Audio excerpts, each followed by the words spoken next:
Don't buy your kid an e-bike. They're closer to a motorbike than they are an actual bicycle, and yet people ride them without wearing any helmets. I'm Dr. Sarmed.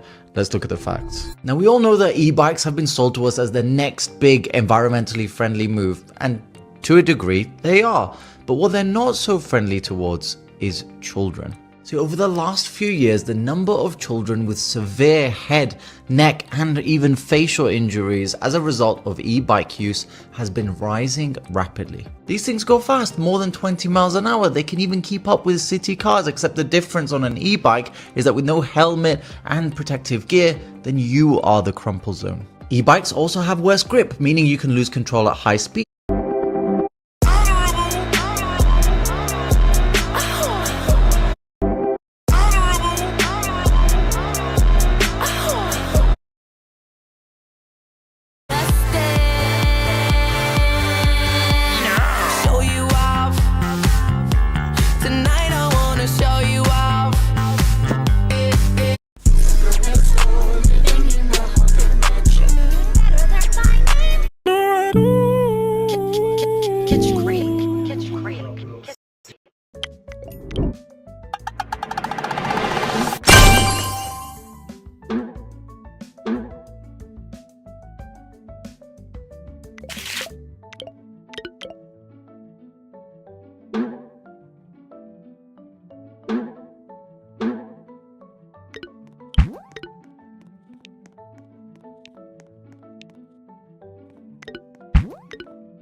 When somebody walks over to the buffet, skewer shrimp out with your cane.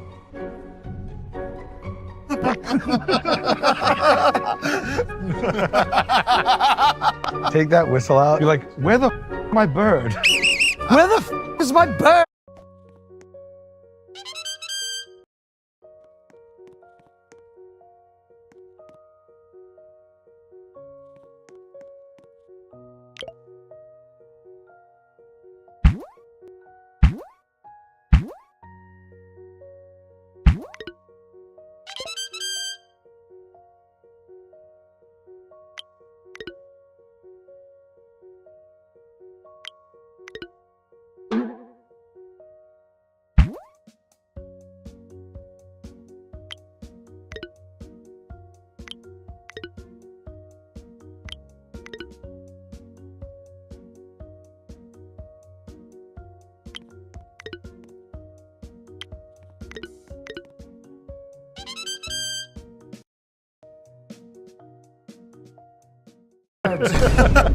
Where is my goose? It was to be plucked and prepared.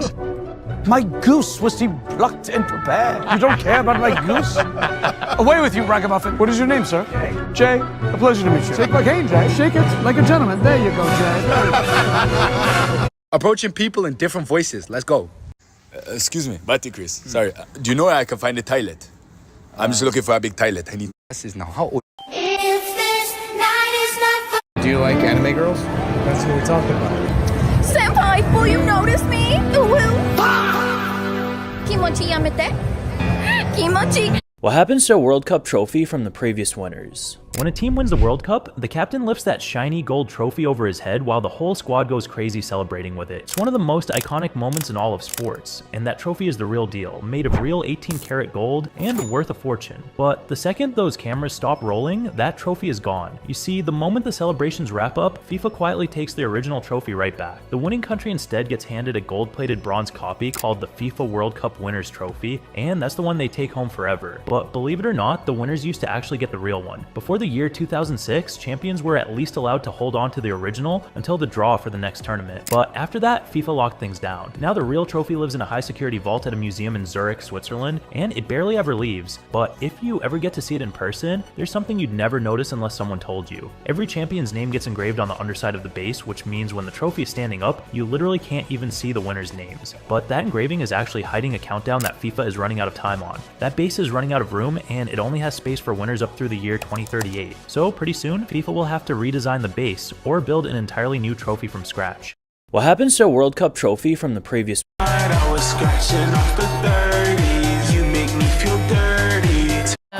Gogh? What do we think? Can't wait to see what you guys are doing. Prayz wins. Okay, I've got a plan for this one. This is gonna be interesting. I don't know how well it's gonna work, but I need to get this perfect, okay? So I'm fighting the urge to just hide in the frame, but I have one other idea. So let's see what we can do. Here we go. This is so dumb. This is so dumb. Prayz? Let's go. Oh my god. Oh, Hey, about your ear. I am Van Gogh. What do we think? Can't wait to see what you guys are doing. I'm locked in. Wish someone was the dog. Someone's in Prayz game. wins. Prayz has Okay, won. it was me. There is someone in this photo. It'll never happen. Oh, Speedy. Nope. Oh my god, guys. I'm working really hard here. Oh, we all watching Prayz right now? Okay. Yeah, exactly.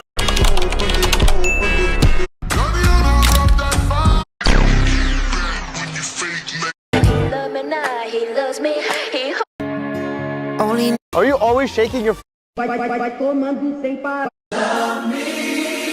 Don't say the same thing as me. Name a country that starts with C. Xander, go ahead first. Ooh, okay. Let's go Cameroon. Let's go Comoros. Nice one. I was gonna say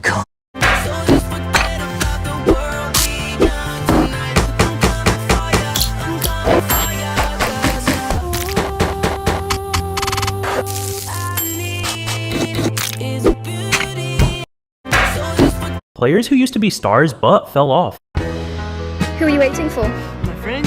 Listen, we know you're here to see an 11-year-old girl. She said she was 12.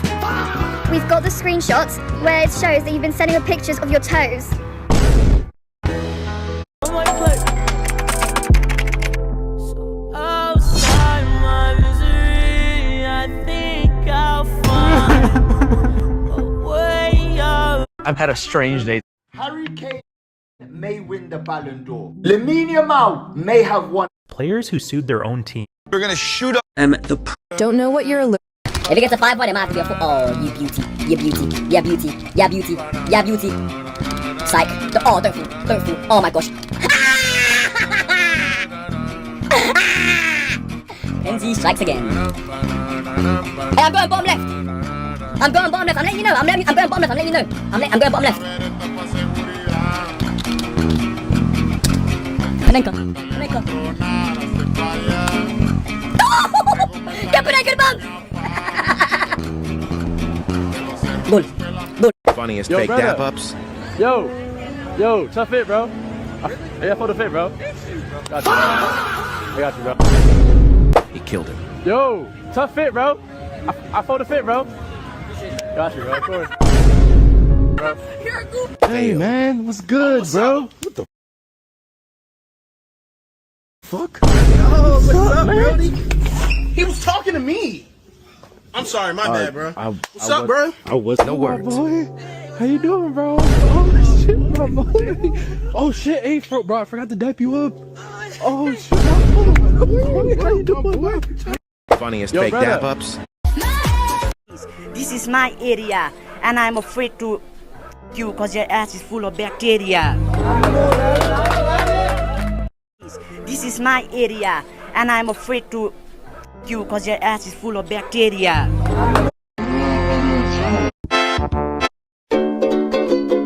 Forget scrolling.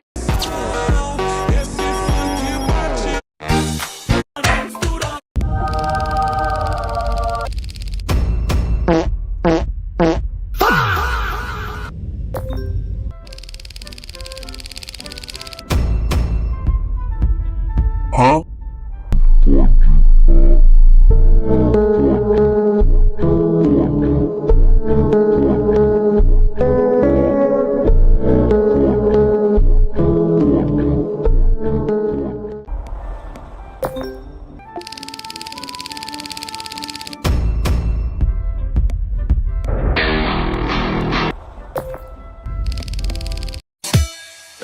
Hey, yo, chef. What can I get for you, kid? Let me get a Wagyu chopped cheese. You don't want nothing special? Nah, I got my Fago. I got you, kid. Got the Wagyu beef? Throw that on the grill. I'm not getting my gloves dirty, bro. I got you. You like onions and peppers? Bro, I'm probably allergic, but just throw it on anyway. Bro. You got it. I got an EpiPen ready for you. Don't worry. Mosey, you know what this is? Bro, I don't care what that is. I'm trying to put some Fago on the chopped cheese. You can't put Fago on the chopped cheese. Look, we're going to season it up just like that, and you can sip on that. No. You can't.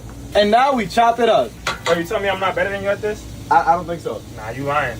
What kind of sauce did you like? Bro, just give me the classic. Mayo and ketchup. You sure? Yeah. First we throw on the mayo, now we throw on the ketchup. Looking good? Honestly, bro, can you take the ketchup off? You got the cheese? Put as much as you like. Nah, I only like American cheese, bro. Put some American on it. You eat plastic? Nah.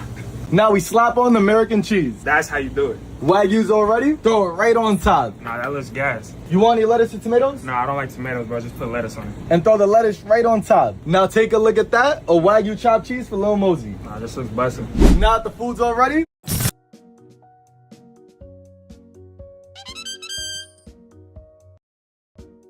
we hand it to the customer. Try it and let me know what you think. Let's try it.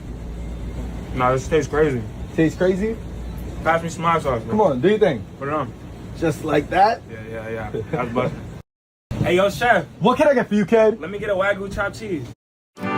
Next up, we've got David Beckham. He invited me to come cook with him in person, but once I got there, I realized it wouldn't be fair to the rest of the players in the video, so I asked him what to make back at home, and he answered, I've always loved honey since I was a little kid. And this makes sense, because in addition to being one of the most famous footballers to ever live, Beckham is also a very serious beekeeper. He has over 25 hives at home and even started his own honey brand, so in honor of his British heritage, I've decided to make him a sticky toffee pudding using honey instead of sugar. For anyone who's never had sticky toffee pudding, imagine this rich, warm cake drenched in caramel sauce. Now imagine that same thing but with all of that sweetness coming from honey instead of sugar. It just goes to show that sometimes when you bend the rules in cooking, you end up with something even better than the original. And if there's anyone who knows about bending things, it's Beckham. Let's taste before it melts. I don't normally like dessert, but this is better than regular sticky toffee pudding. It's got a sweet, caramelized honey flavor with every texture you could ever want. And the balance between hot and cold with that ice cream, chef's kiss.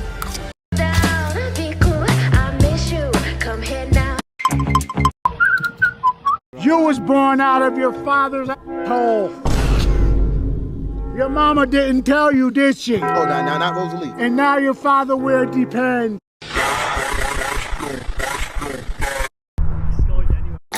Is there a problem, contestant?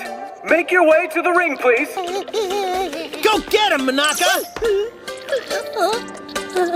You've got this! Well, that's the best fighter in the 7th universe for you. He's so unpredictable, he always keeps you guessing. Wow, I cannot wait, man! Oh, it's hopeless. I'm utterly finished. It's all over. So that's how it is. Come on, let him have it, hit! Begin!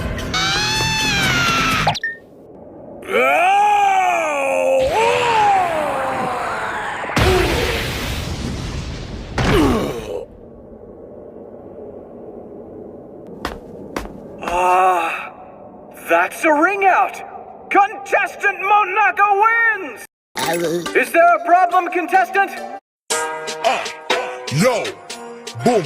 Why did Mark Zuckerberg pay $1 billion to buy Instagram when he could have just downloaded it for free from the App Store? Why waste so much money when you can just download that app for completely free? I didn't pay $1 billion to use Instagram. Why did he do that? Isn't that concerning? Why aren't football teams trying this technique to score easier goals? Imagine Portugal does this in the World Cup. Wouldn't Ronaldo finally get the chance to score a goal and win it? If 6 plus 4 is 10, and 4 plus 6 is also 10, then why isn't 66 plus 44 equal to 100?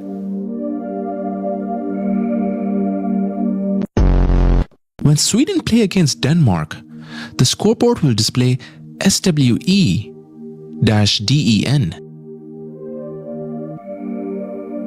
And the remaining unused letters are Denmark. Isn't that concerning? If Michael Jackson passed away in 2009, then how did he act in the movie in 2026?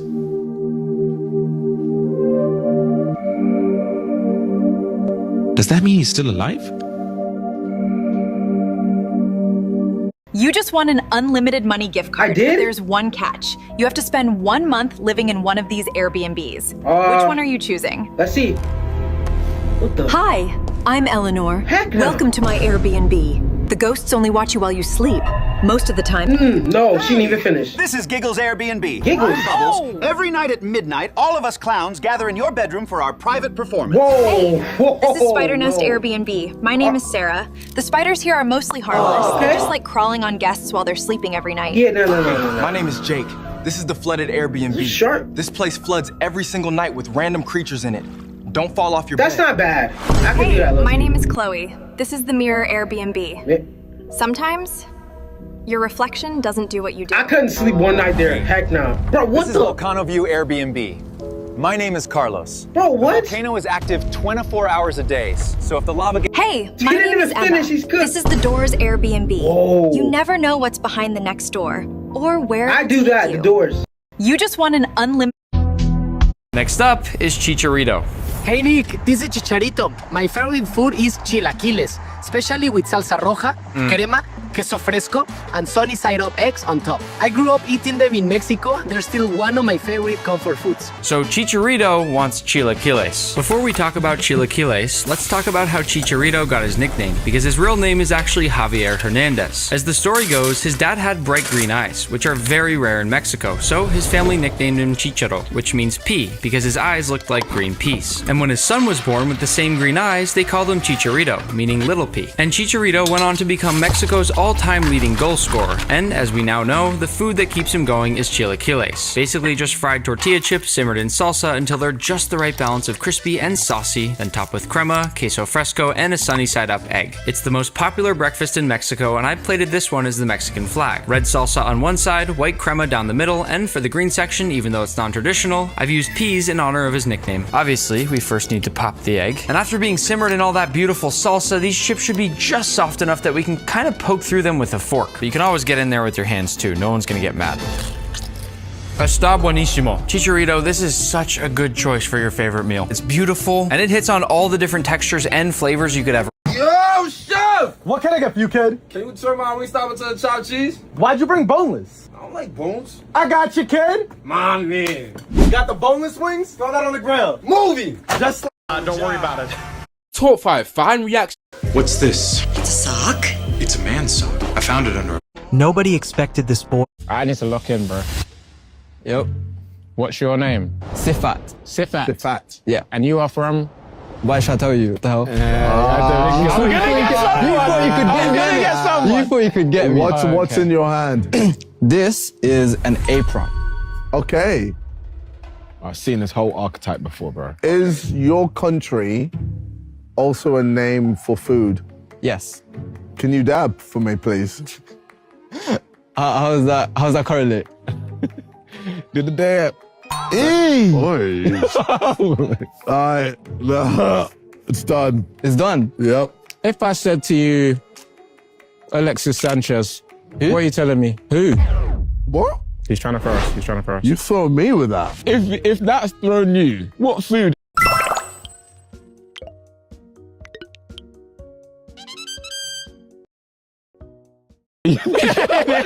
Innit, what food have you written down if that's thrown you? Well, show me what you've written down. Oh. Let me see. No. I think he might be level, you know. I went the wrong way. I need to think. Thank you, man. What languages do you speak in your country? Can't say that, it's too big. Would my fan base want me to go there? You've probably already been there. Maybe. Do you have any players playing in the Premier League from your country? Yes. Do any play for Man City? Not sure. Ball knowledge not really there. Is your country actually the same name as a food? No, it's not the same name as a food. What? What do you mean same name as a food? Like... Wait, no, but as in, is the name of the country food? No. Can I wrap up my answer then? Because what the hell? That's what I asked. Flip, I shouldn't have checked that. What? But there's famous foods there, but it's not named as a food. Okay. Is your country in Europe? Yeah. Your country's in Europe? Yeah. Are you taking the mick? How would you greet someone? 2 kisses on the cheeks. Oh! Say no more, bro. All right, go. What? Has that done it? Say no more, bro. How has that done it for you? Don't worry, G. I would never have got this. If this is what I think it is, bro. Say no more. Are we ready? If it's not this, then I'm walking off. 3, 2, 1. All wrong. Wallahi, all wrong. It's Italy. You're taking the mick, bro. Bro. You are the most non-Italian. Well, your dad left to go get the milk. Okay. And he's never coming back. What? Time to choose your new dad. Oh, not Who are again. you picking? Hey, my name is Diego. I'm the adventure dad. Every weekend, we're either skydiving, mountain climbing, camping in the wilderness, or swimming with sharks. Diego for sure. New My name dad, is bro. Mateo. I'm the chef dad. Okay. Every single meal you eat will be homemade. Fire. You'll be helping me cook every single one. Ooh. Ahoy! My name is Captain Briggs. Oh. I'm the pirate dad. Every weekend, we're sailing the seas looking for buried treasure. And Okay. sometimes we have to fight other You pirates. find to the keep One Piece, bro. Hey, my name is Roland. What the? I'm the monster hunter dad. Every weekend, we're tracking creatures that most people don't even believe exist. That's low-key fun. My name is Terrence. I'm the gym dad. Oh, Every yeah. morning, we're waking up at 4 o'clock to lift weights, run 5 miles, and finish 5 with 100 push-ups before breakfast. Hey, my name is Kenji. I'm the gamer dad. I already paid for every game you'll ever want. But we're gaming until 5 in the morning every single night. No excuses.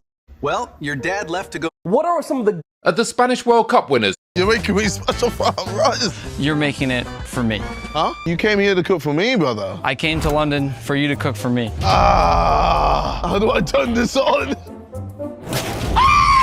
I'm just pouring sesame oil into the bowl, and then we just add a little bit of rice. No eggs. We crack it open and just chuck it in. Why are you cracking them from so high up? Just so it has that flavor. The eggs actually look pretty good. Not a bad start.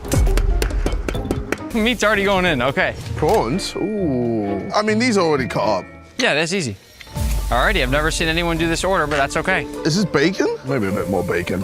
Okay. Maybe don't forget to season. Let me add a bit of this Nick salt. Oh yeah, oh, okay, oh. Whoa, I'm feeling myself. I'm cooking up a storm here. Oh, that's a lot of soy sauce. Nah, it's fine. Oh, it smells delightful.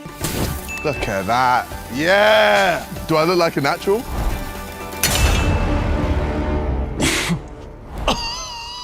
This will be the plate that you played it on. Yeah! Oh, Nick, you ain't ready with this. Oh.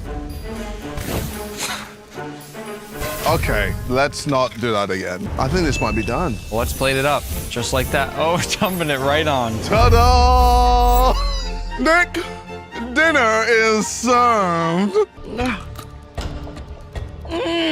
Delightful! Is that sure right? The best word to describe the dish is confusing. I'm not sure how to feel. I think that's good. Some bites are good. Some bites are horrible. That sounds like a success. I think KSI deserves C tier. Yes! It's not a fail. Pleasure doing business with you. You're making me. The internet. You're making me. The internet never fails to surprise. 用久了，上面有很多老旧污渍，很难清理，就想换那。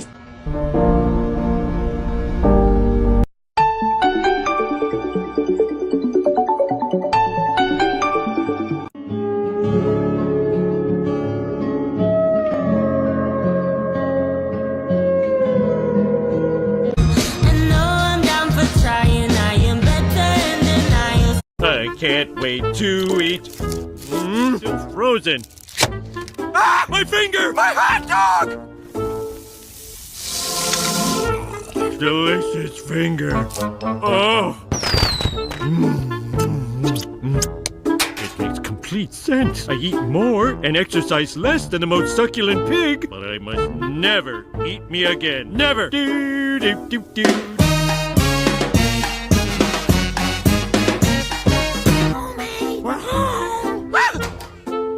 You look like you've lost 20 pounds. Well, I have been cutting back. What's wrong with your leg? Nothing. Homie, you shouldn't be snacking in the middle of the night. Opa! I can't wait to eat. Still frozen. David Baszucki used to actually be one of us. We're gonna make a complete transition to cats and standard humanoid shapes. We're gonna replace with a cat shape. We just think it's gonna allow everyone to think a little differently. All games will be cat-centric. You know, the future's now. He would be eaten alive by investors if he said this today. David Baszucki used to actually be one of us. We're gonna... Hey, this is how you take a shit and put. I just turned on this really ugly face morphing filter. It's pretty funny, right? Yeah, I can see it. It's definitely a bit wild. The proportions are all over the place. But yeah, it's pretty hilarious.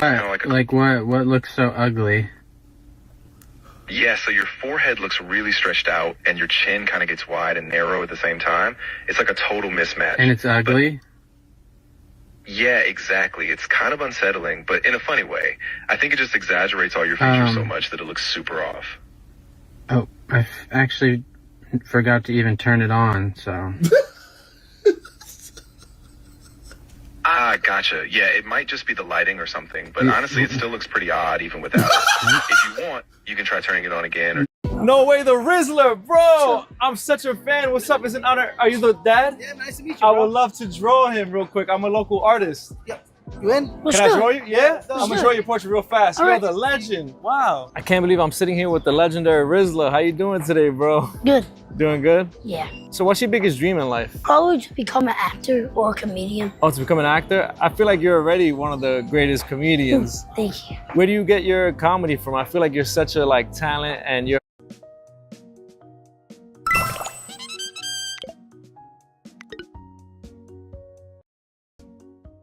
hilarious and you always know what to say. I've been watching your... Hear my joke? I was very beautiful when I was young, but now I had become ugly. I was only serving beer to a customer, but the customer disliked me for being too ugly. They wanted the pretty waitress beside me to replace me. I felt deeply hurt, but I still smiled and walked away. Although I was ugly, I had a very rich best friend. She was beautiful and had many admirers around her. After work, I went to her birthday party, but one of her admirers mocked me for being ugly. My best friend got angry the moment she heard it. She stepped on him with her high heel, then ran out to find me. We hugged and talked for a while. Then my best friend went to handle other things, but she accidentally fell into the swimming pool. In an instant, many people jumped into the pool to save her. I rushed over anxiously too, but I was accidentally knocked into the pool by a man. Because I was ugly, no one came to save me. I could only struggle desperately in the water. I had already accepted that I might die and pray to be prettier in my next life, but suddenly, I opened my eyes and looked down. Only then did I realize my feet were already touching the pool floor. It turned out the water only reached my waist. Watching my best friend get saved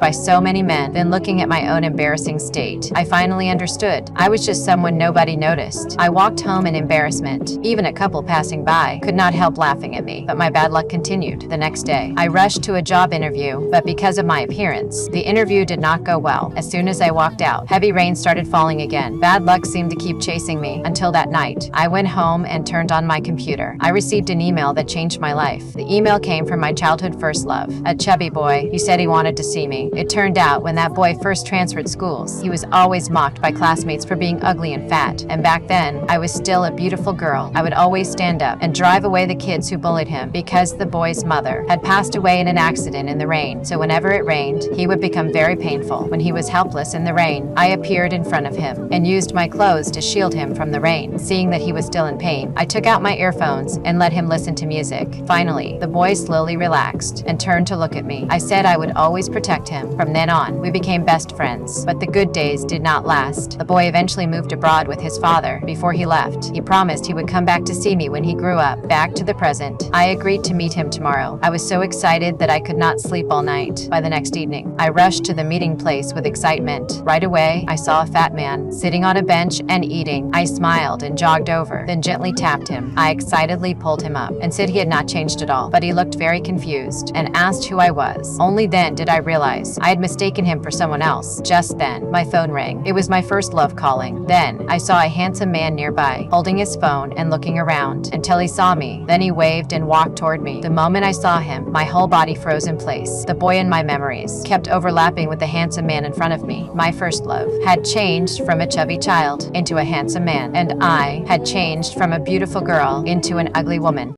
I was very beautiful when I was young, but now I had become... I'm trying to find what you... Bạn muốn gọi món.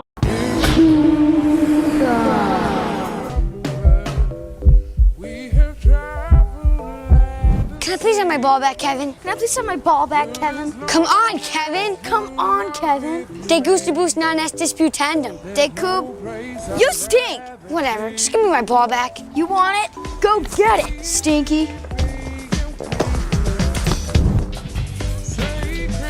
Hey, no cuts! Hey, no cuts. 2 slices, please. No, all out. It's American goulash for you.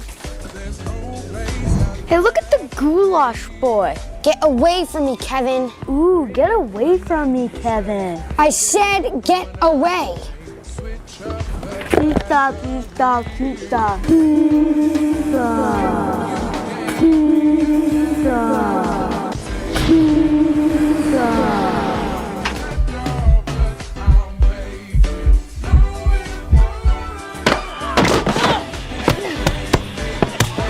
You want pizza? I'll give you pizza. Fight! Fight! Fight! What do you mean he's only 7? What's not to understand? He just turned 7. He can't be 7. He's bigger than I am. He's in 2nd grade.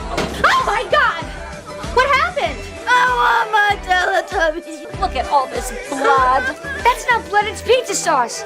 You beat up a 7-year-old? I didn't know! Why are you 7? Malcolm, I don't blame you. I put this squarely where it belongs. On me. Kevin, I'm sorry. I think you've done quite enough. This is the worst birthday ever. Oh man, this is the most horrible thing I've ever done. I am so excited for these dumplings. I know. Why dumplings, though? Because I love them. Well, that's good, because you're making me dumplings. Huh? I got you the really viral dumpling roller. I'm gonna start by chopping up some of these garnishes. There we go. Like, I don't know kitchen etiquette. You know what I mean? Throw it wherever. I think we gotta chop these up into like small pieces. Should I back up? You should back up, yeah. Cool. Hold on. You see all the shells of garlic that you're chopping into everything, right? But you like the shell of garlic from what I did my research on you. No.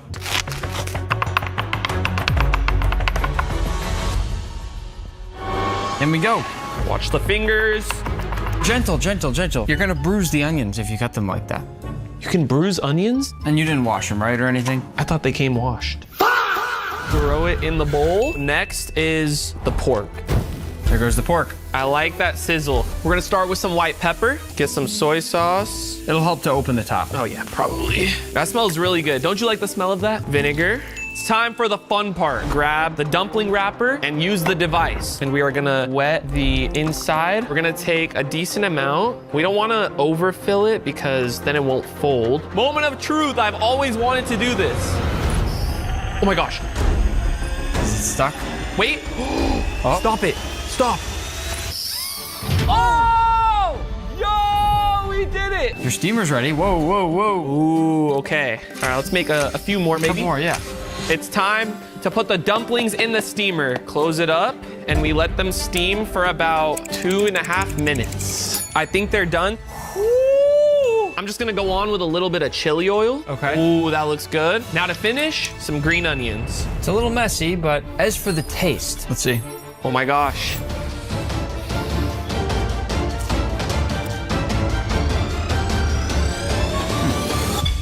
It's delicious.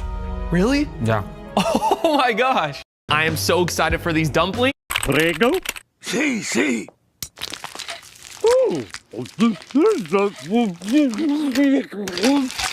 And he kisses you with that mouth. I love you, Marge. Mwah, mwah, mwah. Come on, come to Papa. Good boy, Mojo. Now bring him down and I'll give you one.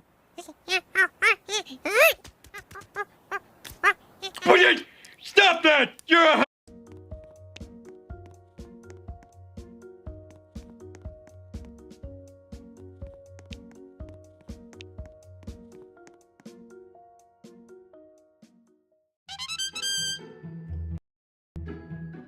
Helper monkey! This isn't helping! Oh, I don't need your pity.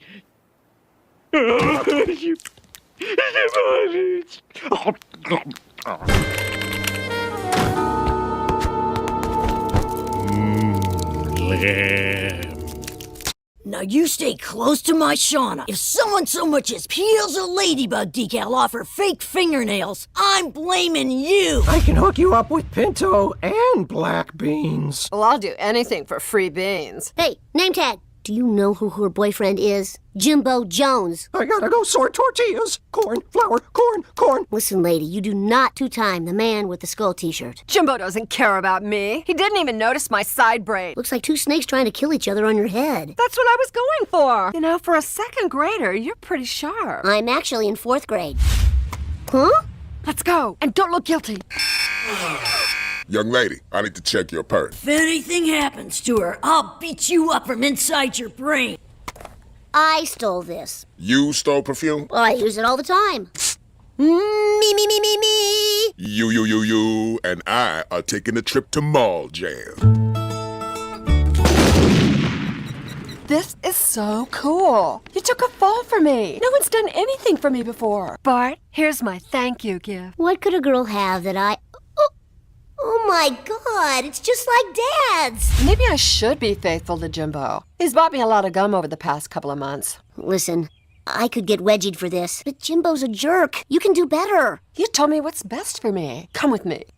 And give no warning to her flight. Simpson, I guess you don't have much respect for me. It's not fair. You know that's hilarious. No horseplay in the pool area. This is some serious payback. I came to help you. Then go back to Jimbo and show him every boob you've got. But you told me he was a jerk and that I could do better. Follow me to a place where nerds, dorks, and dweebs can gather in safety. Oh man, they have every entrance covered. You'd have to be a Navy SEAL to get in or out. Hello, lovebirds. Whoa! What are you doing here? Perhaps I could broker a settlement. Well, that's my boyfriend, but he's a wad. And your brother's not a wad. He's a dink on the road to doofus. The lamb has returned to the slaughter. Oh, you should write that down, man. I don't think Shauna should choose any of you. Shauna should choose Shauna. Your older sister's right, Bart. You don't want me? I want to find out who I am. Not so fast, Simpson. What was that thing I was gonna do to him? Told you you should have written it down. If I wrote down everything you told me to write down, I'd have no time for punching. Now you stay close. Hey, could you hold this for a second? Hey, is this anybody's bike? With no change. Hey, does anyone have a pen? Do you have a pen? Hey, you're that Spider guy on YouTube, right? Call me Spider-Man. Okay, Spider-Man. Don't flip. Yeah. Hey, buddy. Didn't steal cars. It's bad. It's my car. Shut that off. I'm supposed to know what's out. Don't make me come down there. Hey, Gary. Marjorie, how are you? Yo, this high-tech stuff makes it too easy. What's up, guys? You forgot your PIN number? Whoa, you're the Avengers. Thor, Hulk. It's good to finally meet you guys. Iron Man. Hey, what are you doing robbing a bank? You're a billionaire. I'm starting to think you're not the Avengers. 911, what's your emergency? Spider-Man is fighting the Avengers in a bank on 21st Street.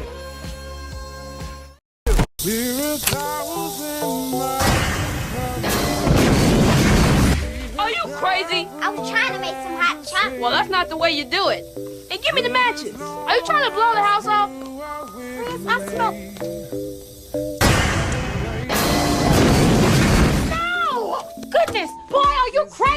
What are you trying to blow the whole house up? I tried to tell. Little sisters, you can't live with them, and they can't accidentally turn up missing. What in the world? Tanya, what are you doing? Chris did it. Chris! Chris isn't here. Well, who put this pot on the stove? It's me. Because of those two words, Drew never got in trouble. Who taught? This is what death row looks like around the world. So inmates in Japan only get 1 hour notice on the morning of their execution, meaning that every day they wake up, they're not sure if it'll be their last. The United States, on the other hand, you can sometimes be waiting up to 40 years before it happens. In Singapore, a few days before an inmate's final days, he's allowed to put on civilian clothes and pose for professional portraits, with many smiling and wearing clothes that are bought by their family as a memento to the families at the end. In Belarus, after execution, they refuse to return the body to the family for burial and don't even reveal the coordinates of where the inmate was buried. In Texas, they've officially banned the last meal after one inmate named Lawrence Brewer ordered an entire feast only to say that he no longer wanted it, which made officials angry. China has mobile execution vans, which are basically custom-fitted 17-seater cars that they argue are more humane places to do it than in a prison, while Iran will sometimes use construction cranes for public hangings as psychological deterrent. And finally, in Indonesia, inmates are brought to remote jungles at midnight and can choose to wear a blindfold if they want before ultimately getting sprayed. That's crazy. This is what death row looks like around the world. When Deji fought this TikToker, almost everyone expected him to win. I can't wait to see Deji win. Deji should. Unfortunately, IShowSpeed's performance at the World Cup did not go as planned, and that's for one simple reason. His mom was not there. You see, allegedly when Speed was 15 years old, his mom kicked him out for streaming because she thought it wasn't gonna go anywhere, so he was forced to move in with his dad, to which his career completely blew up. And thankfully both his father and brother were at the World Cup final to watch him perform, but because his own mom wasn't there because she was on a trip, Speed seemed genuinely upset by this, even though he tried to play it off. I wish my mom would've came, bro. I wanted to see her, I'm not gonna lie. And the saddest part is, everybody in the comment section is calling her out, saying that if he takes care of her financially after all of these years, she should at the very least be showing support for her son. Unfortunately, The food delivery app is honestly shocking. It has almost everything you can imagine. It even has desserts. But for Uncle Mike, having too many choices is not a good thing. The time he saves ends up being wasted on deciding what to order. After struggling for a long time, he gives up and makes a random choice. He finally orders a yakiniku bento. After choosing his food, Uncle Mike starts placing the order and enters his phone number. The system asks for a verification code for someone still using a flip phone like Uncle Mike.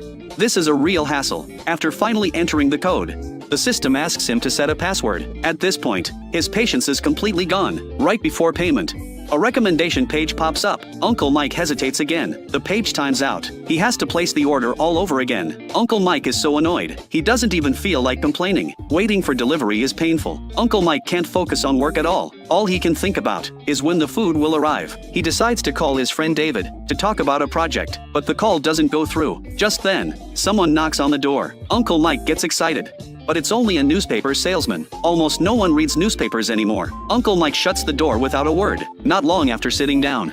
There's another knock. This time, Uncle Mike sees a delivery person, but it's not the main dish. It's dorayaki, a soft filling wrapped in a brown pancake. It looks incredibly tempting.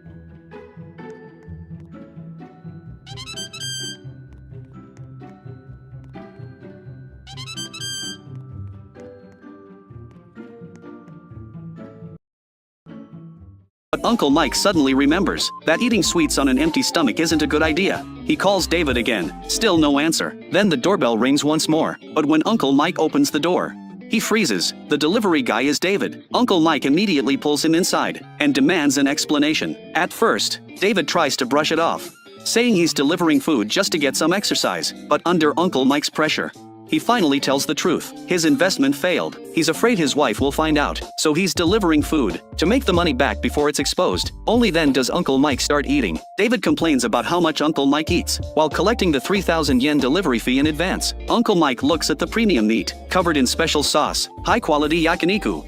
Right at home, he eats and nods in satisfaction. David, with nothing else to do, keeps talking about investments. Seeing Uncle Mike nod repeatedly, he gets more and more enthusiastic. One of them is fully absorbed in the food. The other is lost in his own plans. Both are perfectly content. It isn't until Uncle Mike finishes the meat and starts eating the rice that David realizes something is wrong. Uncle Mike hasn't been listening at all. Before David can complain, his phone rings. It's another delivery job. David decides to mess with Uncle Mike a little.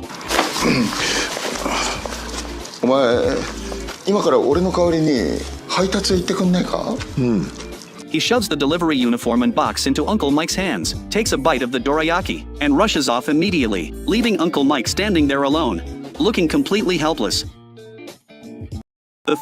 The Superman who had saved Earth countless times was suddenly put on trial by humanity. Facing tens of thousands of people demanding justice below the stage, Superman could only walk into the courtroom helplessly. Although he knew he had done nothing wrong, the overwhelming pressure forced him to accept the judgment. Just as the senator was about to announce that the whole incident was a misunderstanding, something unexpected happened. A wheelchair at the back of the room suddenly exploded, and the entire building was swallowed by flames and thick smoke. Everyone at the scene was killed except Superman. Looking at the bodies of innocent people scattered across the floor, Superman finally realized that he had once again become the target of a carefully planned setup. Completely disappointed in a world filled with lies and conspiracies, he said goodbye to Lois and left alone for the mountains, deciding to disappear from the world forever. Meanwhile, after seeing the news, Batman decided to eliminate this threat with his own hands. He stole kryptonite from Lex Luthor and created kryptonite gas bombs, kryptonite bullets, and a deadly kryptonite spear. To make sure everything went according to plan, he hid the spear near the battlefield in advance. Then he activated the bat signal and waited for Superman to appear. At the same time, Lex Luthor continued carrying out his plan by kidnapping Lois and Superman's adoptive mother, Martha. He deliberately pushed Lois off a high platform because he knew Superman would never stand by and watch her die. Sure enough, just as Lois was falling, Superman appeared in time and rescued her. After that, he tracked down Lex and prepared to punish the madman, but Lex showed him photos of Martha being tortured and threatened to kill her unless Superman agreed to kill Batman. Although Superman was furious and refused to give in, he had no choice but to accept in order to save his mother. When Superman arrived in front of Batman, he originally intended to ask for his help in rescuing Martha. However, Batman immediately launched an attack. The ultrasonic weapon had no effect on Superman, and the two soon engaged in a fierce battle. With just a slight push, Superman sent Batman flying several meters away. Even when Batman activated the weapons he had prepared beforehand, Superman remained completely unharmed. He simply flew into the sky and destroyed the targets with his heat vision. Under normal circumstances, Batman had no chance of defeating Superman. He was constantly pushed back until Bruce Wayne finally used the lead-lined kryptonite bomb he had prepared. Because Superman's heat vision could not penetrate lead, Batman seized the opportunity to attack and fired kryptonite bullets. Green kryptonite smoke instantly filled the battlefield, causing Superman's powers to fade and his body to weaken. Batman took advantage of the moment and launched a brutal assault, knocking Superman off the rooftop. He continued attacking the powerless Superman and even prepared to use the kryptonite spear to end his life once and for all. But just as the spear was about to strike, Superman desperately shouted one word. You're letting him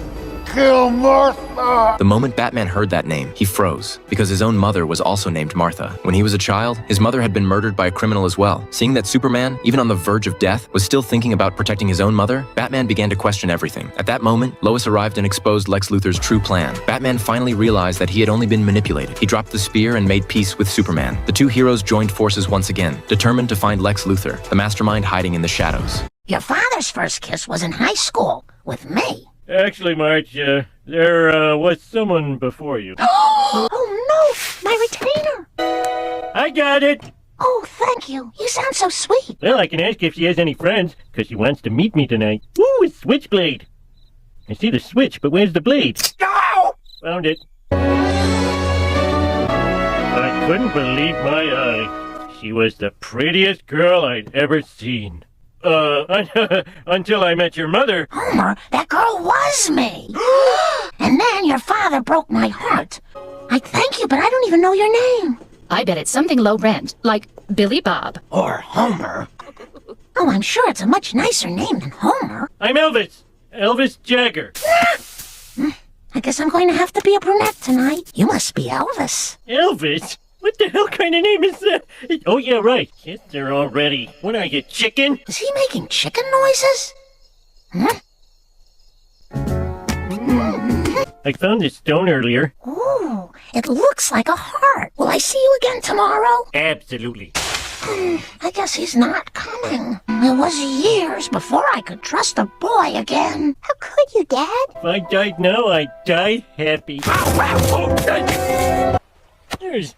So you thought you could make a break for it, did you? Well, no one ever escapes from fat camp. What the fat camp? I don't belong here. Heh, your boy bosoms tell a different tale. Hello?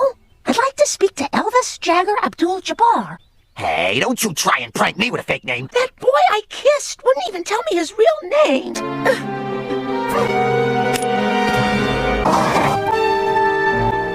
Now's my chance. Have you two longshoremen seen a pretty girl? If you are who I think you are, that girl is gone, and she never wants to see you again. I just blew my first chance at true love. And now that my special girl has heard the truth, I know she'll forgive me. I guess so. I guess it didn't mean that much to you. All right. This is my memory box. Oh, homie, you did care. I sure did. I kept my heart, too. Your father's first kiss was in high school with me. Actually, Marge, there was someone before you. Oh, no, my retainer. I agree, Mrs. Wiggins. Maid Madeline!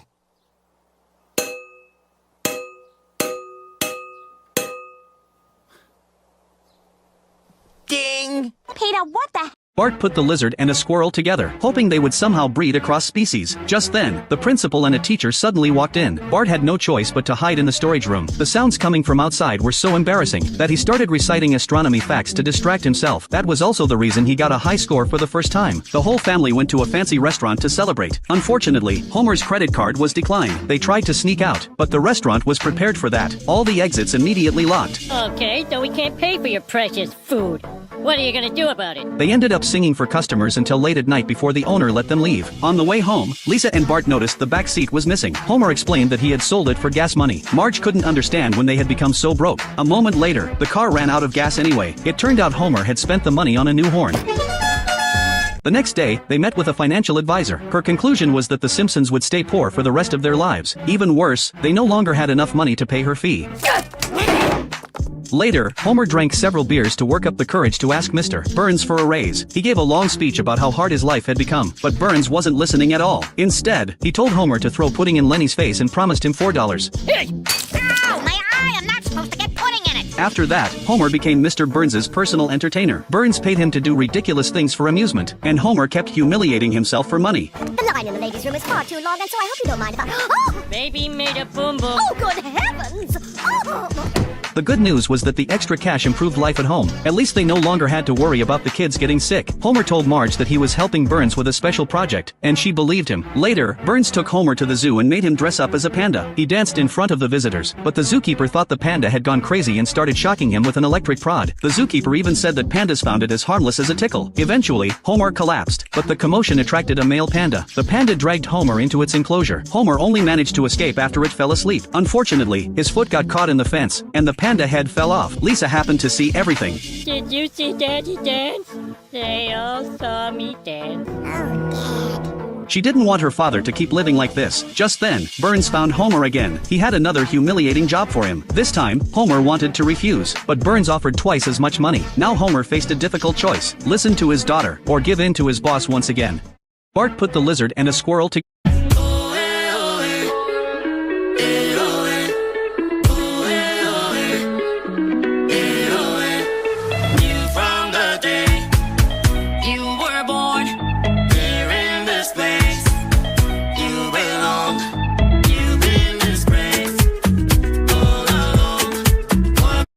A smile. I'm smiling. Can I ask you something? Sure. If you liked somebody and you had no idea if they liked you back, would you say something? I've always thought honesty was a good thing. Me too. I like you too, Lori. I really, really like you. I've liked you for years. I think about you all the time. Oh no. What? Oh my God. I was talking about Gary Spindler. It's okay. No, this is so humiliating and it's all my fault. Really, it's not that. Malcolm and Lori! Now remember, you're only gonna be tied together for 3 hours, so let's get hopping. Come on, Malcolm, we're still friends. We can still have fun, right? Just tell me what you see in that jerk. I think he's nice. And can we just concentrate on the scavenger hunt? Burns collapsed beside his 10-foot wide bed. The secretary, the only... Uncle Mike scored a free... Hey, little man, let me hold a dollar. I don't have any money. Why don't you guys leave him alone? You know this dude? Yeah, he lives right up the street. Man, why you ain't say you know Fat Mike? Because I don't. You know him? Nah. Whoa, whoa, whoa. Let me hold it down. I don't be scared of them. They'll leave you alone after a while. Translation, when they go to jail. You want to hang out after school tomorrow? I gotta go to Jersey to see my father. I think I was the first kid that Fat Mike knew that actually had a father that lived at home. All right, then I'll catch you later. Hey, man. You wanna take a ride down to the park? Can't go off the block. Well, can I take a ride on your bike? Can't let anybody ride it. I'm only going to the corner. All right, I guess so. But it's only down to the corner. Yeah. Fat Mike! Fat Mike! Boy, stop all that hollering and put your bike up. It's time to come in. I figured maybe if I told her about my bike outside, she wouldn't kill me because of all the witnesses. I gotta tell you something. What is it? I love your cooking. Thank you, baby. Get your bike and come on inside. Where were you? Sorry. That's it? You act like I was gonna steal it or something. I just didn't know where you were. Well, your mom said not to let anyone ride your bike, so I kept it so you wouldn't get in trouble. You had my bike, so why would I want your bike? Anyway, you coming out tomorrow? Yeah, I guess so. I'll see you then.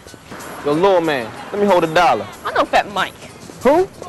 Fat Mike? You know me. I'm a little dude from across the street. Well, what's that supposed to mean? We don't live around here. Help me! Yo, little man, let me hold $1. I don't have any money. Who is that man who said I would fail in my family in different accents? Let's go. Who is that man in my family that said I... Ever since Tony Stark sacrificed himself, everyone believed that Spider-Man would become the next Iron Man chosen by him. But 16-year-old Peter Parker didn't think he was worthy of carrying such a huge responsibility. Why me? Bart Simpson. I'm glad your father isn't here to see this. Two! No, please, I can't be sexist because I'm the father of a daughter. Father of a daughter. That's the lamest defense in the world. He's got a daughter? What a role model. Got a photo of your little princess? I have a picture of her right here. That's me. Lisa is Duffman's daughter? He's lying. Homer, you have to tell Duffman that he's not allowed to use our daughter as a get-out-of-hot-water free card. Hey, are you gonna slam the door on your own daughter? All right, I'm sorry I fibbed. Lisa's not your Lisa, she's my Lisa. So the next time you're in trouble, use a picture of some other guy's kid. Thing is, I really do have a daughter. Her name is Amber. Now she's 30 years old and she won't talk to me. Did you teach me how to be a better girl dad? I will! Can it help to talk about Amber? She was the best thing that ever happened to me. Her mom left me when Amber was 4. Think about her every day and I... They found this oozing out of the ground. Ho, ho, ho! Un aplauso para Uncle Mike finished his day of work. He walked over to a grassy area, planning to rest there for a bit, but he stretched too hard and suddenly felt extremely hungry. So Uncle Mike grabbed his things and quickly left, but he didn't know what to eat. This was clearly a main road, yet there wasn't a single restaurant in sight, only a coffee shop that served lunch. It looked like he'd have to go to the station, but his empty stomach had reached its limit. Luckily, there seemed to be an Indonesian restaurant across the street. The sign at the entrance even showed fried rice. He had to try this place today. Uncle Mike carefully walked inside. He glanced at what people at other tables were ordering. Uncle Mike looked at the decorations in the restaurant. When the server told him the menu was on 2 walls, he stood up and started to enjoy this exotic ordering experience. Even though he recognized the English words, he had no idea what the dishes actually were. So Uncle Mike had to call the owner over, asking questions while placing his order. Then he returned to his seat, waiting calmly for his food. Indonesian iced tea was like an alternative to oolong tea. It tasted ice cold and refreshing. You could adjust the sweetness yourself. Perfect for a hot summer day. While Uncle Mike slowly sipped his tea, his beef tripe was already in the pot. The fried rice was also being stir-fried in the wok. Soon his food was ready. Indonesian fried rice. Every grain was golden and shiny, topped with a boiled egg. One bite revealed a subtle fragrance, a texture completely opposite to Chinese style. Uncle Mike grabbed the hot sauce from the table and squirted it on top, instantly feeling the spiciness suited him better. Beef tripe soup, a traditional Indonesian dish. The taste was fresh and delicious, with a hint of light curry flavor. He also squeezed the included lemon onto the fried rice. Put the soup in. Sour, spicy, salty, and sweet, he ate with great enjoyment. Feeling this wouldn't be enough to satisfy him, Uncle Mike added an order of mushroom chicken noodles.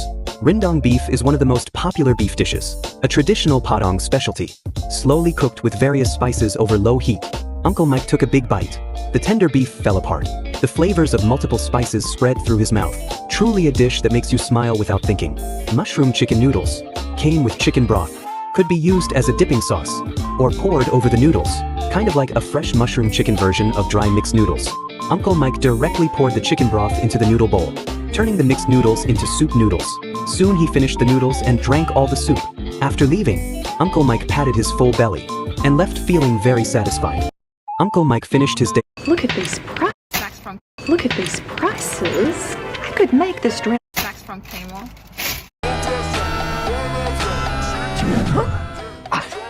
You got candy? Mom, don't mind me right now, boy. Do you have anything in here that that tastes like turtle. And here comes Messi. He has the ball and ooh. I didn't even well, touch Messi him. thinks he got fouled. When Burns first walked into the employee's restroom and saw the walls covered in graffiti mocking him, he refused to believe it and went to the women's restroom hoping to feel better, only to find it was even more ridiculous than the men's. To find out what his employees really thought of him deep down, Burns spent a huge sum of money making a suit to disguise himself as an ordinary worker and sneak into the staff. He soon met Homer and the other two. Homer and his friends were very warm to the stranger. Burns thought he would figure out the truth quickly, but his hound alarm went off, reminding everyone it was time to work. Even though the hound could smell him, he ran along with everyone to avoid giving himself away. To be fair, the hound alarm was really effective. After all, Lenny still hadn't recovered from rabies after getting bitten by it. This made the disguised Burns comfort them at once and give them a few coins. Seeing how generous the new worker was, Homer warmly invited him out for a drink. After a few beers, Burns quickly became buddies with the three of them and gradually forgot the real purpose of his disguise. From then on, the slacker trio gained a new member. Burns started enjoying life with them. They rode roller coasters together and even challenged themselves to eat the eggs Mo had kept for years. Luckily, all the eggs fell inside his suit, so his identity wasn't exposed. Perhaps in a society full of deceit and manipulation, experiencing real friendship for the first time made him slowly become obsessed with this kind of life, and Smithers had to stay all alone every night. Meanwhile, Burns was overjoyed to have made friends. Sir, I'm worried. The suit just detected a heartbeat. I'm turning you off. Other button, sir. Shut up. But Homer and the two still had to work. When Burns tried to hang out with them again, they turned him down because they were too busy with work. Brad, are these men bothering you? Oh, back off, Smithers. Whoa! Oh, box your ears the next time you speak to me with such insolence. Yes, sir. Realizing no one had ever talked to Smithers like that before, the three suspected Fred was no ordinary person. Lenny asked him to go ask Burns for better benefits for the employees. Pressed by his friends, Burns had to act out a whole conversation with himself. After agreeing to all their requests, Homer even started working on Saturdays. After all, they no longer had to walk to work. They used disposable balance scooters and ate all kinds of special food made just for them. Carl and Lenny then showed off their newest gloves for handling plutonium. Look at me, I'm Audrey Hepburn. When Burns first walked into the employee's restroom and saw the walls covered in graffiti mocking him, he refused to believe it and went to the women's restroom hoping to feel better. Are you guys seeing this?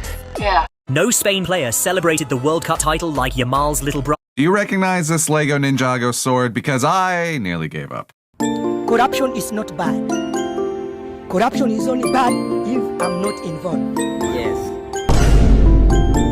But if I'm part of that corruption, I'll defend it.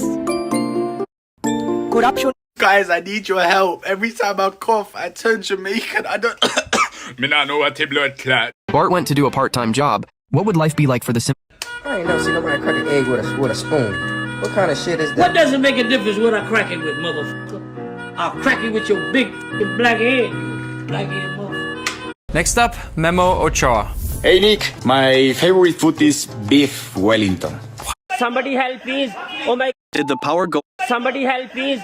Oh my God. Please, Bambalino. Behave, Bambalino. I will give you susu bumper punishment.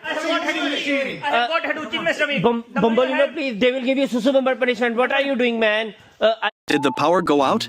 No. So this ring costs $1,400 and this one cost $8,000. They're the same cut, same carat, same clarity grade. So what are you actually paying for? Why is there that much of a difference? This is Chasing Beauty, episode 63, and today we're getting into the most polarizing debate in luxury, diamonds. The thing that most people get wrong is that lab-grown diamonds are fake. They're not. With the same hardness, the same refractive index, and the same thermal conductivity. A gemologist cannot tell the difference between a lab and natural diamond with the naked eye. So they're the same atom doing the same thing. Why does one cost 80% less? Let's start with how they're made. Nature's method takes between 1 and 3 billion years. Carbon atoms about 100 miles below the Earth's surface, under pressures around 50,000 atmospheres, and temperatures near 2,000 degrees Fahrenheit, slowly crystallize into diamond. Then a volcanic eruption pushes them up through vertical channels called kimberlite pipes, where we eventually dig them out. Now what about the lab? There are two methods. HPHT, high pressure, high temperature, is basically nature's recipe on fast forward. A tiny diamond diamond seed goes into a press surrounded by carbon. Crank the pressure to about 60,000 atmospheres. Heat it past 2500 degrees, and the carbon crystallizes onto the seed. It takes weeks, not eons. Then there's CVD, chemical vapor deposition. This is the one that changed everything. You place a diamond seed in a vacuum chamber, pump in a carbon-rich gas like methane, and hit it with microwaves. The gas breaks apart. Carbon atoms rain down and stack themselves into a diamond crystal, layer by atomic layer. CVD is why lab diamond prices collapsed. HPHT requires enormous presses. CVD requires a chamber and some gas. You can stack hundreds of chambers in a single facility. But there's an uncomfortable truth that both sides are keeping from you. The natural diamond industry doesn't want you to know that rarity is partly manufactured. De Beers spent a century controlling supply to keep diamond prices. You're my boyfriend now. Okay. Hey, only one to a customer. It's for Olivia. I'm sorry, honey, who? My girlfriend. Wow, Brick, that's great. So this Olivia, do you like her? She says I do. Is she cute? Is she nice? She has a red ribbon in her hair. I like red ribbons. All heck men like red ribbons. Now that you're my boyfriend, you have to buy me ice cream, tell me I'm pretty, and walk me to and from recess and lunch. I made you a list so you don't forget. Okay. Hello, Olivia. So nice to meet you. Hi, can Brick come out and play? Brick, your girlfriend's here. I don't want to. You're not getting a lot of offers, bud. Come on, she's cute. I told you I'd be here at 3. Why weren't you waiting outside? And another thing, make sure you're free on Saturday. We have a birthday party. You forgot, didn't you? I hear all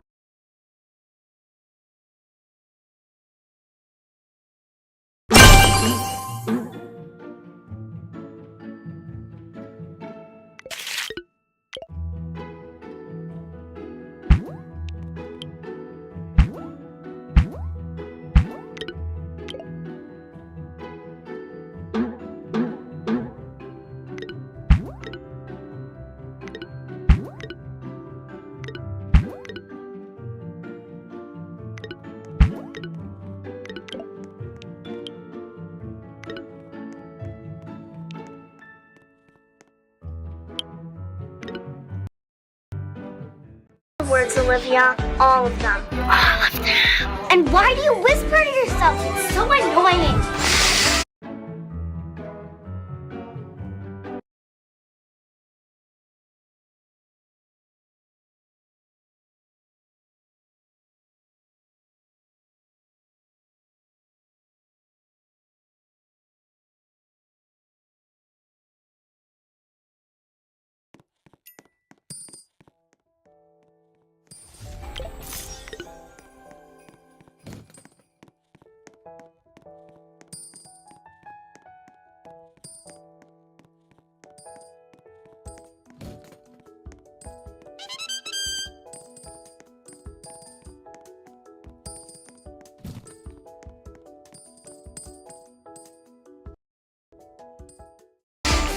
How'd you break up with the girl? Sure you want to break up with that chick? I'm sure. Alright, well, girls like it when you talk to them, so try blowing her off or something. How do I do that? Like this. Great advice, Axel. Now we're married and we have a baby. It's her! Don't make me go out there. I'll do any other kind of social interaction you want me to. So if you don't like her, don't play with her. I try. It's not that easy. Okay, relax. I'll take care. It's too late. We're already married and we have kids. Okay, how about this? You're not really married and your kids are dolls. I've put too much time into this relationship to just walk away. Rick doesn't want to see you anymore. Got it? Nope. You can't keep saying nope to everything. Yes, I can. No, you can't. Yes, I can. No, you can't. Yes, I can. Okay, that's enough. How are you gonna make me? Hey, if you and this chick not pretend married, why don't you just get pretend divorced? She said if we ever broke up, she'd take half my books and we'd split the babies. She'd get strawberry shortcake and I'd get Rainbow Bright. I'm not even sure if Rainbow Bright is mine.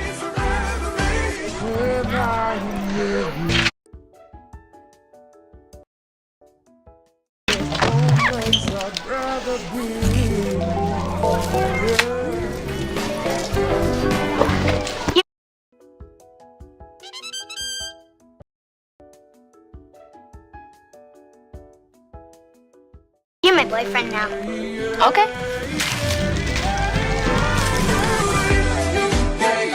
Moving on to our $2,500 item, a Tasmanian giant crab. This is one of the largest crab species on Earth, and almost nobody outside of Australia has ever tasted one. Here's the crazy thing. This one's tiny. This is a baby. How do you want to cook it? I thought the one and only way to honor this very expensive crab was to cook him entirely in butter. And you know I love butter. I think we need more butter. Stop eating the butter. Yes, the more the better. I think that's good. I think so. This is gonna be real cool to watch. By now, our crab should be done cooking, so I'm gonna carefully transfer him to a baking sheet, and once most of that butter has drained off, we'll break into it. Whoa. This orange stuff right here, that's the best part. I'm gonna crack into it. You made that look easy. Dip those into all that crab miso. That looks weird. Just trust me, get it all in there, get all that orange stuff. That's the best part of the crab right there. Try it. Oh wow, it's tender, it's so sweet. We've all seen this by now, okay? The light's covering my face a bit. Scorching hot air swept through Springfield, and spiders fled to hide inside air conditioners. Marge instantly thought of a place where people were all complaining about the cold. The family quickly headed to the nursing home. Abe angrily scolded Homer. However, Homer claimed that he had never done anything good for himself his entire life, yet he was thoughtful and loving enough to put him in such a nice nursing home. There is no worse home. I mean the one they put veterans in. You monster! Elder abuse! Just then, the police happened to arrive to take Abe to the cemetery for questioning. It turned out they had discovered 2 bodies in a single coffin, and the person had Abe's business card in their pocket. It was from the private detective agency he had co-founded with someone when he was young. Seeing this, Abe declared that this was a free country, and you could do whatever you wanted. Except on college campuses where you can say some things but not others, and it's unclear which. However, Chief Wiggum wouldn't let it go, and insisted he explain everything. Abe had no choice but to quickly take them back to the nursing home, pull out a photo, and begin his story. It was a dull afternoon. It was already hot, and then a bombshell walked into the office. She was none other than Principal Skinner's mother, Mrs. Skinner. The young Mrs. Skinner wanted to hire a detective to tail her boyfriend, a wealthy, bald man named Bern. No. He's Barcelona guy, no. No. I've got good news. You finally kicked the gal? No. Chris isn't your real son? No. I am employee of the month. Aren't you gonna ask me what I got? A raise? No. Well, what did you get? A coupon for a free dinner for 6 at Domain A. The only way to beat this Roblox game is by simply walk around it. See, in this game, jump is disabled. And so for the next stage, it's gonna be a little harder. You want to just stick my head in there? Okay, Electro, you think you're so smart. I can simply, if I tap, W. Oh, my foot's so hitting. No! Without shift lock? Okay. So the solution to this is simply glide around it? Bro, this is gonna take 9 years! One eternity later. We are about to walk around it! Yes! Now all that remains is the final stage. Small issue though. Is this wall hopping? Oh! I just couldn't do it. I spent 20 whole minutes and I had no success. And so I started trying some different methods. At first, I tried to listen to Alec Tracy Brain Rot. But it didn't really work, so I tried the next best thing. Pretend that I was Zach D. Films. This is a 2-stud wall, and the only way to beat it is by getting to the other side. Watch this, Aura. But in the end, only one song actually helped me. Don't forget your balls. When your balls are hanging low and they wobble to the flow and you tie them in a knot or into This song has been a power-up. When your balls are hanging low and they I'm the best! Sachiko hadn't had her evening drink for a whole week, all because she'd been suffering from mouth ulcers lately. But this morning, while brushing her teeth, she was surprised to find they'd healed, so she decided to have a revenge-style evening drink tonight. When she got to the office, she noticed Aoi seemed to have a favor to ask. It turned out Aoi wanted to invite Sachiko to join her for a French cuisine class. At the class, as soon as the chef appeared, he caught everyone's attention. Only Sachiko picked up a notebook and pen, hoping to get some inspiration for her evening drink here. But what no one expected was, after sprinkling salt on the duck, the chef surprisingly surprisingly took out a violin and started playing. Then he put the duck into the pan, chatting sweet nothings to it the whole time. Oh, I found it weird, but Sachiko understood the reason behind it. The chef did this to help the duck absorb more flavor. Hearing her, the chef nearby tore off a recipe and handed it to Sachiko. Back home, cut the scallops into small cubes, then add a bit of mustard and mix well. Take out a mold. First add the chopped avocado, then place the prepared scallops on top. Once you remove the mold, drizzle with sauce, and sprinkle with black pepper and it's done. For the second dish, chop the Chinese chives, add a bit of mayonnaise and chili oil, stir it up, and the sauce is ready. Sprinkle a little salt and black pepper on the salmon, coat it with flour, then fry it in a pan. Once cooked, plate it, and serve with the sauce and caviar prepared earlier. For the final steak, marinate it first. In the meantime, you can make a potato cake. Wrap the potato, then crush it, coat with flour, and fry it in a pan until crispy. By then, the beef will be marinated. Add butter and minced garlic to the pan. Spoon the mixture over the beef repeatedly, and finally pour all the sauce over the beef. Take out beer and a glass from the fridge. Tonight's evening drink starts now. Pick up a bite of avocado and scallop. The moment it hits your mouth, it's incredibly smooth and tender. Even after swallowing, that unique flavor lingers in your mouth. As for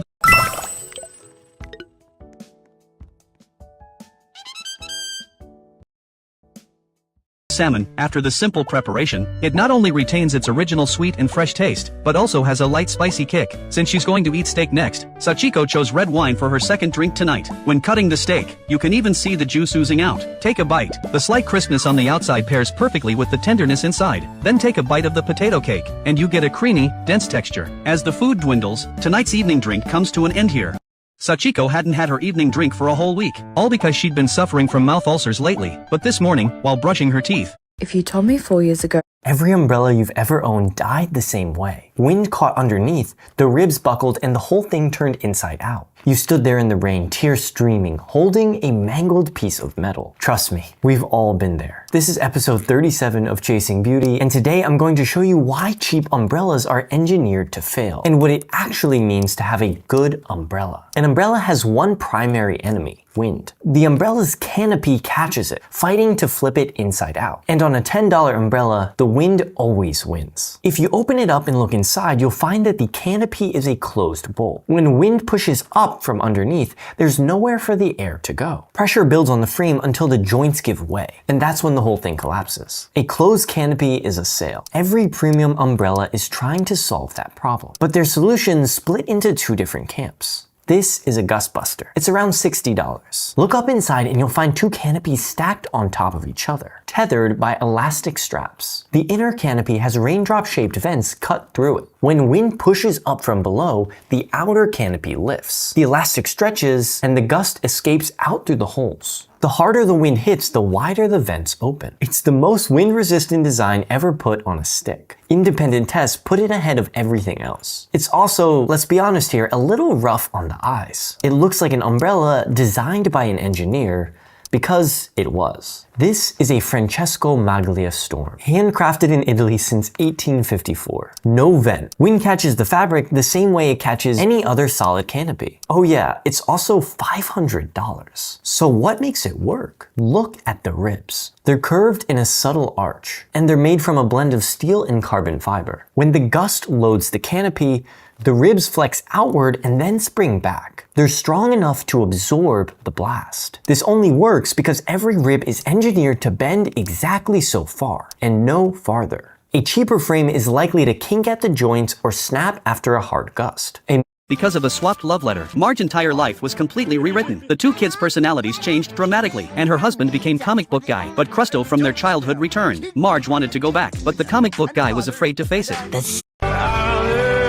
Malcolm, if you do this, I will never have sex with you again. They had sex. You had sex with her? You had sex. Again? Malcolm! Malcolm! This is the spot where we'll meet for lunch, okay? I won't let you do this. I would rather die than be left alone with Mom. Get out of the way! No! You can run me over. I don't care! Ah! Malcolm, if you do this, I will never have sex with you again. They had sex. You had sex with her? You had sex. Again? Oh my god, what a slut. She's a slut. She's a big What the heck is wrong with you? Here, take my pancakes. Reese, I'm not gonna tell you about it. It didn't even happen. Okay. Where did it happen?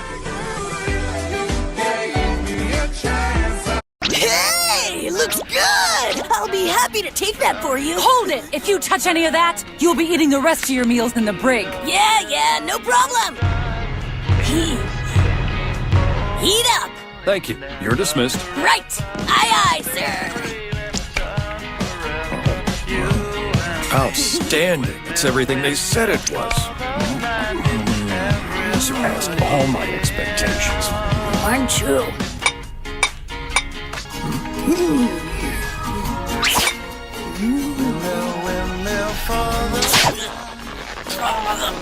I just want a meatball, you selfish jerk! Hey, looks good! I'll be happy to...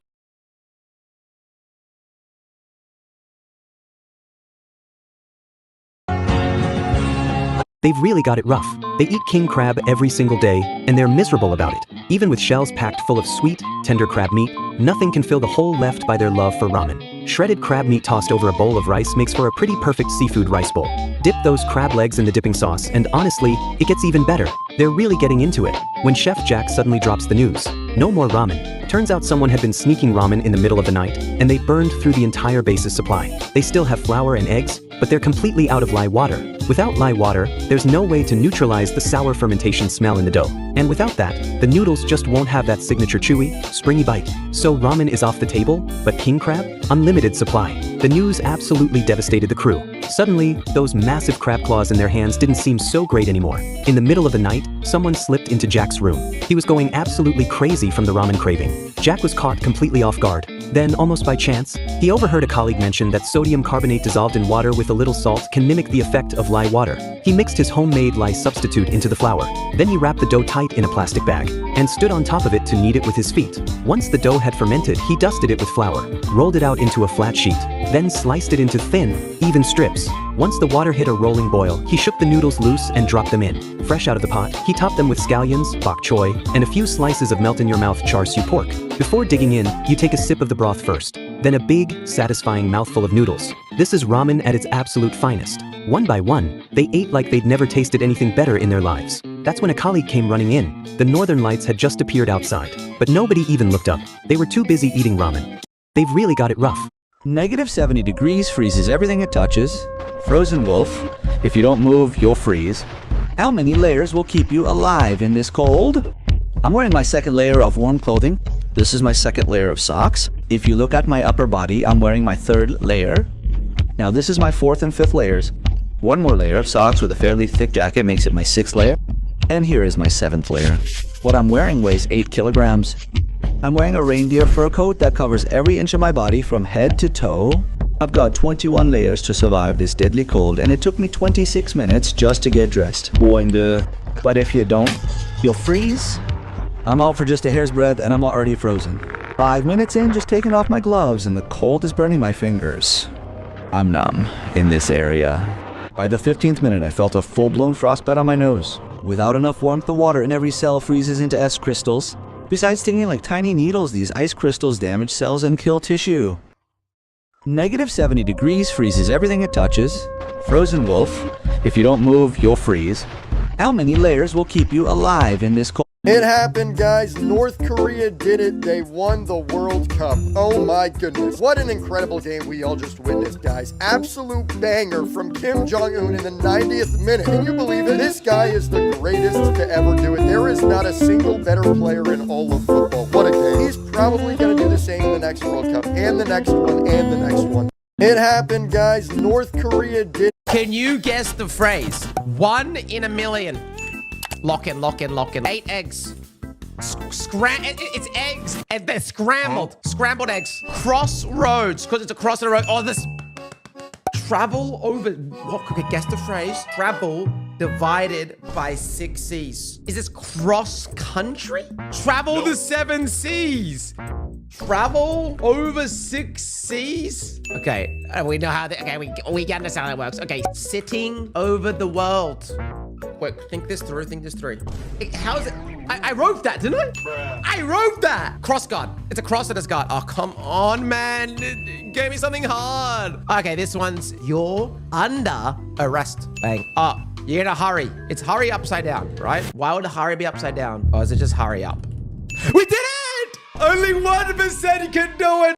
Can you guess the phrase? This bee is so lazy, it's already 20 years old and can't even build its own hive. All it does is eat, sleep, and wander around aimlessly. Today, while slacking off again, the captain caught it red-handed. It immediately stood up and saluted, but its head was covered in honey, so it had to switch to its other hand. Unexpectedly, both hands were stuck with honey. The captain finally lost his patience. He immediately ordered it to build the hive that day. After saying that, the captain led the honey-gathering team out to collect nectar. The little bee picked up a clump of honey, but the honey was just too sticky. It quickly kneaded the honey into a ball, but still couldn't shake it off. It could only frantically shake its hands. Finally, it managed to shake the honey off, but it ended up smearing it squarely on the captain's face. The little bee was terrified. It quickly ran over to wipe the captain's face, but the more it wiped, the stickier it became. The captain, furious, kicked it away. Then he took some pollen from his pocket and patted it on his hand. He easily removed the honey. The little bee was immediately inspired. He also tried putting pollen on his hand. Sure enough, the honey no longer stuck to his hand. He was overjoyed. He immediately began building his honeycomb. Soon, he made a hexagon, but it collapsed the next second. The little bee stomped his feet in frustration, but he quickly thought of another way. He found some twigs and stuck them in the ground. He wanted to prop up the honey, but the honey still collapsed. He was about to throw the twigs away in a huff. Just then, he discovered that honey hardens when flapped with his wings, so he immediately flapped his wings vigorously at the honey. Finally, he successfully made the first honeycomb cell. At that moment, the captain appeared behind him, reminding him that there were still many cells to build. If it doesn't finish today, there's no dinner to be had. The little bee had no choice but to keep working. After an unknown amount of time, it collapsed on the ground, completely unable to move. Just then, the team leader returned with the honey-gathering team. Seeing the enormous beehive before him, the team leader was stunned. This was equivalent to a whole year's worth of work. The team leader earnestly praised the little bee. From this day forward, it was a qualified bee.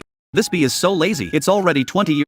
During a police operation, something went terribly wrong, but when he got the chance, he didn't run away. Instead, he tried to save my life. Give me the key, I can help you. At first, I didn't trust this black man, but the crushing feeling of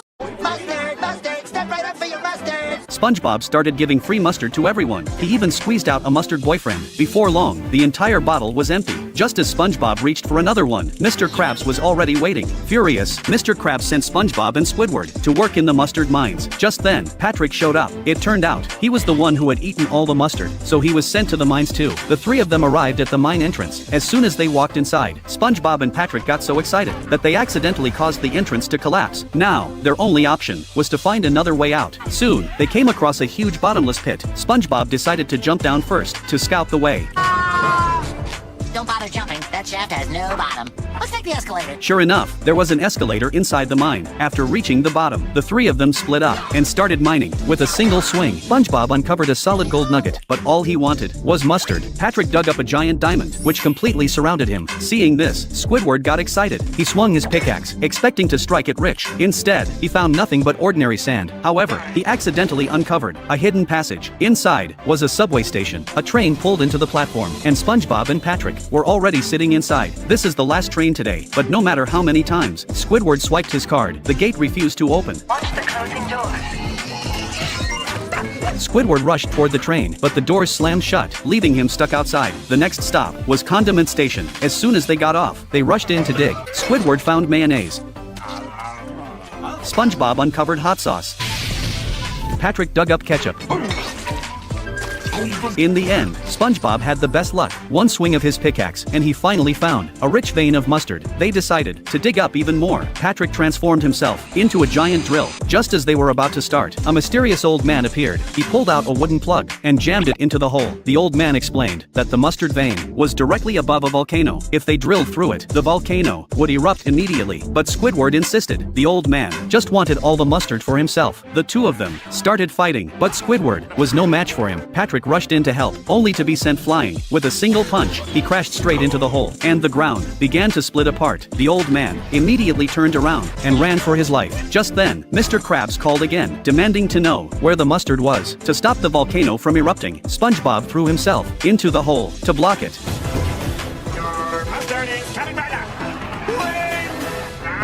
The mustard volcano erupted at that exact moment, blasting straight through the Krusty Krab and showering everyone in mustard.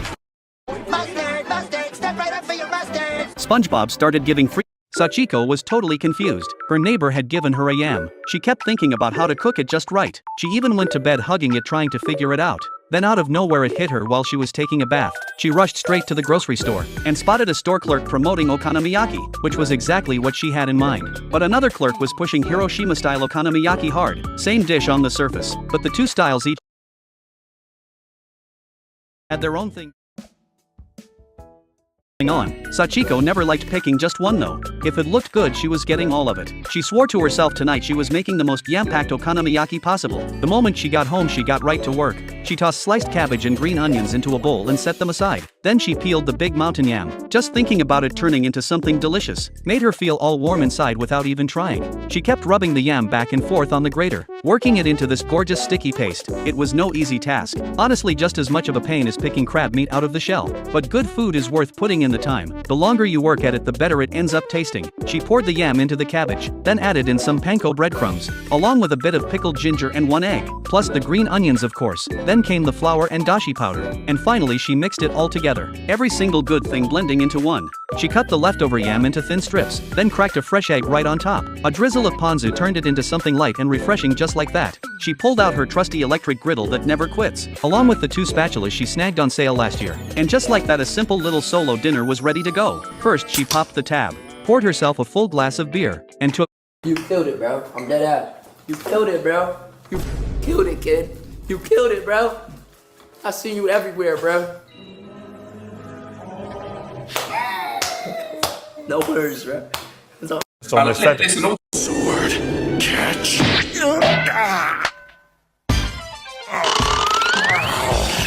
There better be a damn good explanation for this. Sword. Catch. So are you gonna let me beat this guy up or not? No way! Please, not me.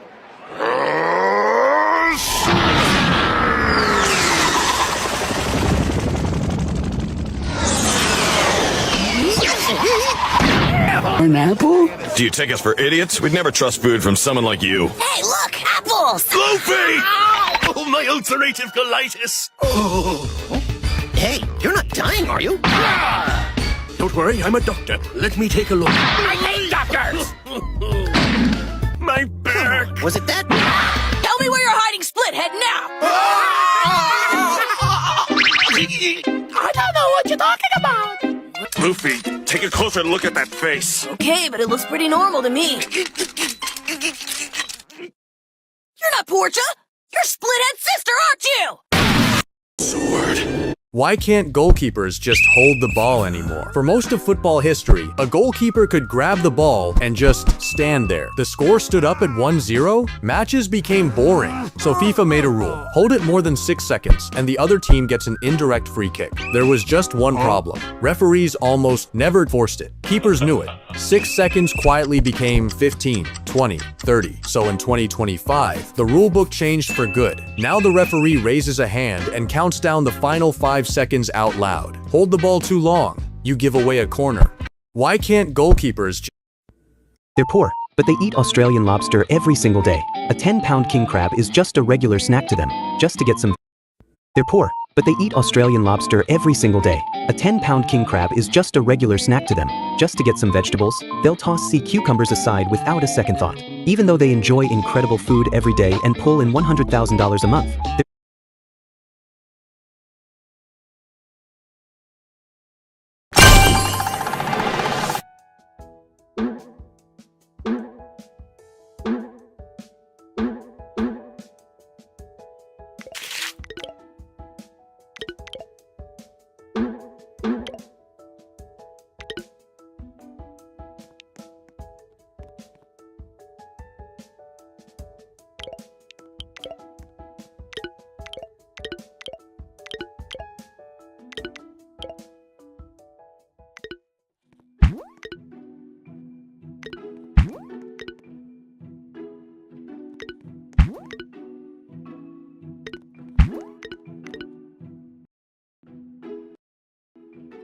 Still not happy, because they're poor, but they eat Australian lobster every single day.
A 10-pound king crab is just a regular snack to them.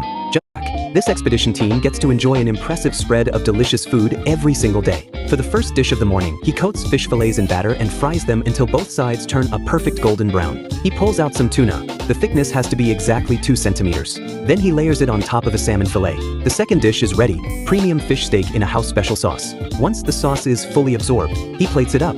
Every portion has to be exactly the same. Even the placement on the plate is identical.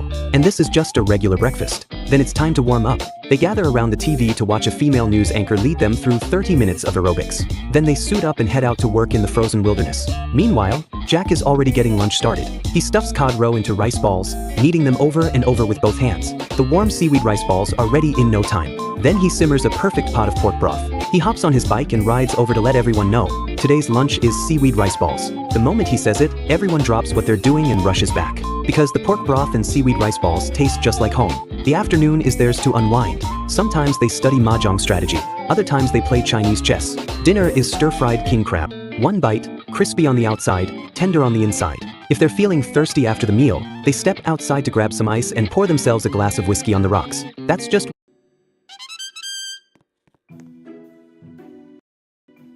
a regular day looks like out here. The next day, Jack gets his hands on some top-grade Wagyu beef. Antarctica is brutal. The cold makes the stove flame too weak. There's no way to cook it properly like this. But Jack has a trick up his sleeve. He first brushes the surface of the beef with peanut oil. Then he hits it with a lighter. The entire Wagyu is instantly engulfed in flames. That right there is what it means to be a world-class chef. The moment he slices into it, the aroma hits you. Paired with a glass of 1982 Chateau Lafite, pure bliss. Seeing everyone so satisfied, Jack can't help but smile. This nail clipper costs $3. This one costs $20. And this one costs over $100. They all do the same job, cutting dead keratin off of your fingers. So how can they be that different in price? This is episode 39 of Chasing Beauty, and today we're looking at why Japanese nail clippers feel so weirdly good. So the first thing is, nail clippers don't actually cut the same way. A cheap nail clipper doesn't slice. It crushes your nail until it breaks. When you press the lever, the jaws flex. The edges don't meet evenly, and your nail actually bends before it snaps off. That's why the cut edge feels kind of jagged. It's why the clipping launches across the room, and why the whole experience feels weirdly violent for something this small. So what's actually going on inside this thing? A nail clipper is a blade, a lever, and a spring. When you press the handle, force travels through the pin, down the upper jaw, and into the 2 curved cutting edges. In theory, those edges meet and shear the nail cleanly. But on a cheap clipper, this doesn't happen. The edges are dull, so instead of slicing, they wedge into the nail. And the blade alignment is sloppy, so one side crushes before the other side cuts. That's what causes the snap. What you want is a shear. To get that, you need harder steel, sharper edges, and tighter tolerances. This is where Japanese brands like Greenbell, Kai, and Seki Edge come in. A clipper like the Greenbell G1205 runs about $15 to $20. The stainless blade is high temperature hardened and sharpened twice. Some models like the 1200 are hand adjusted at the final stage. The blades meet cleanly and the nail actually shears instead of snapping. But there's a clipper that lives above all else, watching from the ivory tower. This is Suwada. They're a small pair of precision cutters, each one handcrafted from forging to finishing. The steel they use is high carbon stainless, the same grade used for custom Japanese kitchen knives. They heat it to over 1,000 degrees and it gets forged under 400 tons of pressure. But the part that actually sets Suwada apart is what happens to the blades. They call the technique aiba, the fitting of the 2 cutting edges. A craftsman polishes each blade by hand with sandpaper, adjusting the alignment down to the micron level. This is the hardest and most time-consuming step in the entire process, and it's been passed down from generation to generation. So look, is this ridiculous? Maybe. It's a $100 object for trimming finger material, but that's also what makes it so perfect. Only one team came up. This YouTuber came into my stream claiming that he could beat Tim and I in a 2v1. And so I knew exactly how to spice it up. If we win, you have to give Tim 10,000 Robux worth of cases. I got it. The deal is accepted. And let me tell you, off rip, it was a bit of a disaster. 39, like 440. No, he's full He's medding! Bro! It's over, Tim. Come on. That's okay. Okay, no, it's 1 round. Oh, Bundun, you really tried. Oh, but that's when I remembered something. Roblox kids will defeat anyone for skin cases. But I'm not in. I'm trying, Tim. I'm trying everything, brother. I'm trying everything. Oh, nice, Tim. Nice. Nice. 2 more rounds. Okay, but you know what? The thing is, I have this. Don't let him do anything sneaky, bro. Katana, katana. Yeah. Yep, come on. Stay away with your slingshot, bro. Come on, get him. Okay. Is he low? I've hit him. Yeah, he's low. He's low. Get him to finish him off. 22. Yeah, push him. Tim, I'm dead. Oh. Tim, he's 1. He's low 2. And all of a sudden, it was 4-2, meaning 1 round, Tim. 1 round, 10,000 Robux, bro.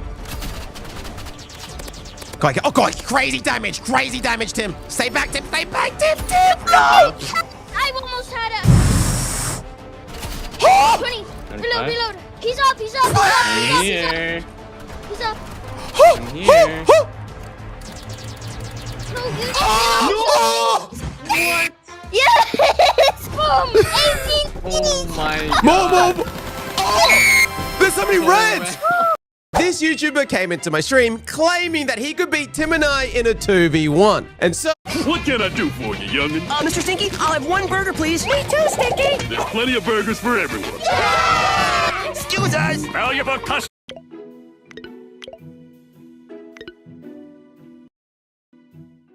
coming through. 2 stinky burgers, please. Did your brains dribble out onto the sidewalk you slept on last night? If it's burgers you want, go round back. Don't you understand? If you 2 yahoos keep coming around, you'll drive away all the normal customers. I've worked too long and too hard to make this a live, respectable business. As it is, I can barely afford the essential things in life. Is it quitting time already? Now, if you'll excuse me, I'm off to enjoy some of life's essentials. Did you hear that, Krabs? By cooking burgers for those cretins, he was able to gain their respect. Did you see that fat stack of loot? I bet if someone made a better burger, they'd have a fatter stack of loot. We'll make that burger, and when we do, we will rule the school! What can I do for you, young? One of the worst friends of all time has to be this guy who secretly stole a group lottery jackpot from his close friends, and when he finally got caught, he pretended to be the victim. This was back in 2007 when these 6 construction workers who had been hanging out for years decided to start buying lottery tickets together to help improve their chances. But when Americo Lopez, the one who actually bought tickets for the group, saw one day that they had won almost 40 million, he suddenly realized he didn't want to share.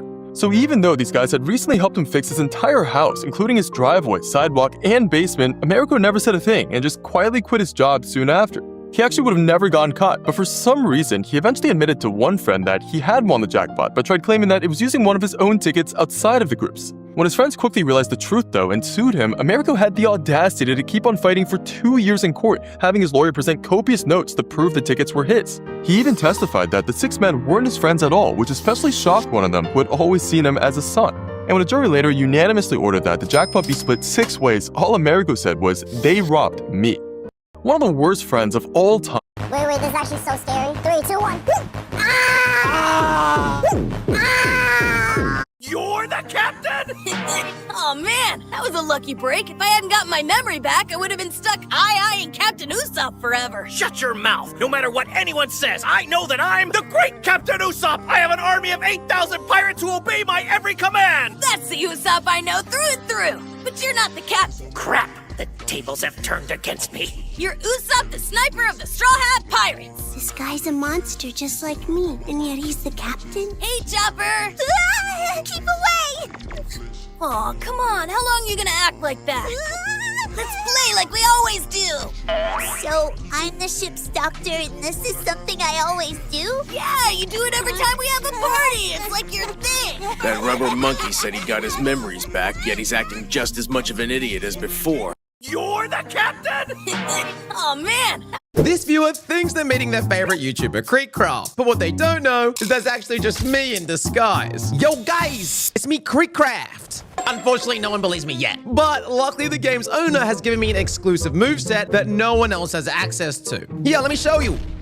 I'm Creekcraft. Every time he kills someone, he's like, Creekcraft. What do you mean am I Creekcraft? It's Creekcraft! It's Creekcraft! And it worked perfectly. Not only did I start taking photos with fans, but I started getting the entire server's attention. Yeah, it's Creekcraft. You want to see something? Yeah, watch this. It's Creekcraft.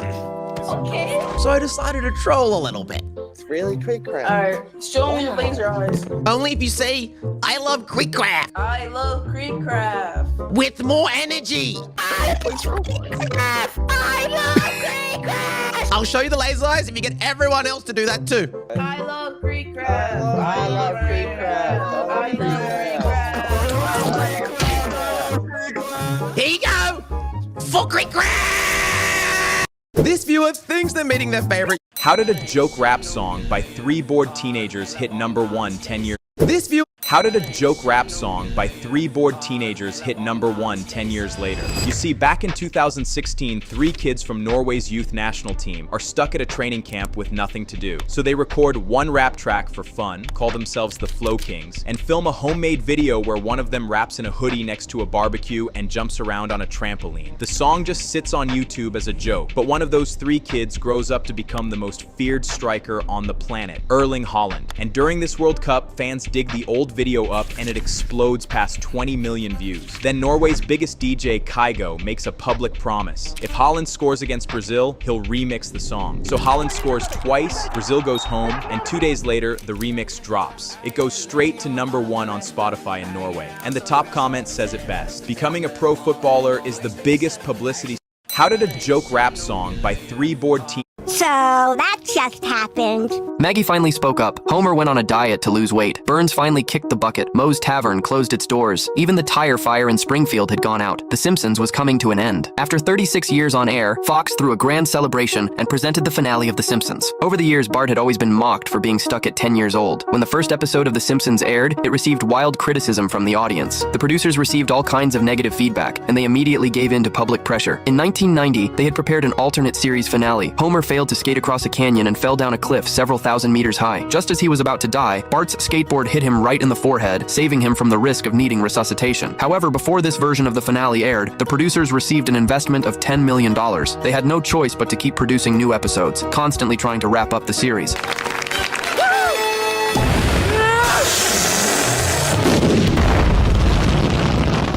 But when they finally tried to end it, they realized The Simpsons had already become a national treasure. They wanted the finale to satisfy both the fans and the haters. So they came up with a brilliant plan. GPT. They decided to let an AI robot write the finale. If it turned out well, they would praise the crew for embracing new productivity methods. If it turned out badly, they would blame the AI for being immature. They fed the robot all the past episodes of The Simpsons and the finales of all the greatest TV shows. GPT is now performing billions of computations to create the perfect story.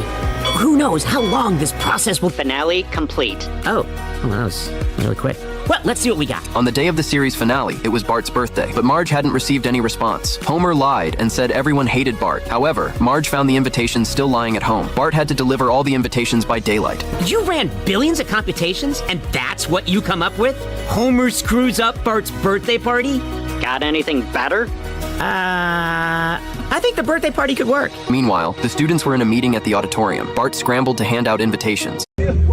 Surprisingly, because Cristiano Ronaldo is super pissed about the way things went down at the World Cup, he has been making some pretty crazy accusations against FIFA. Although he's never publicly said anything, as of yesterday he's been liking a bunch of conspiracy theory posts on Instagram, basically alleging that FIFA is corrupt and has been showing favoritism towards Argentina. I mean, the fact that he's the biggest football star in the world and is essentially condoning these theories is kind of wild, but the problem is everyone in the comments still seems to be against him, saying that he can't be mad that Portugal was eliminated considering he couldn't even take them to the semifinals.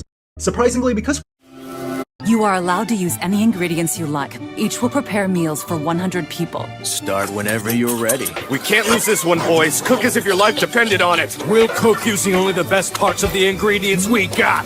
Is he admitting defeat by not preparing anything? Finished! 100 meals. You like that? How terribly wasteful you all are. What's that guy up to?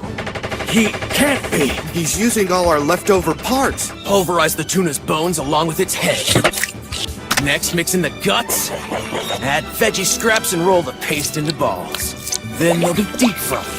Oil and fat trimmed from the meat until it becomes soft and tender provides the perfect complement to a sauce made from shellfish. The skins of burdock roots and potatoes contain more vitamins and minerals than their insides. Finally, broccoli stems can be used to create a soft, sweet-scented dressing. Voila! Cuisine a la carte! You are allowed to use any ingredients you Soccer is one of the most In 2023, this guy broke into a bakery and acted like he owned the place. He walked to the back of the store, casually sat down, drank some water, then grabbed a mop and started cleaning up after himself. Then he used the store's phone and took a few pictures wearing a pair of sunglasses he brought with him, and on his way out, he took 6 cupcakes. But then, a few days later, he called the bakery to sincerely apologize and offered to pay for the door and the cupcakes he stole. Because of that, the owner decided to not press charges and instead started selling the same flavored cupcakes he stole, decorated with the sunglasses he had on.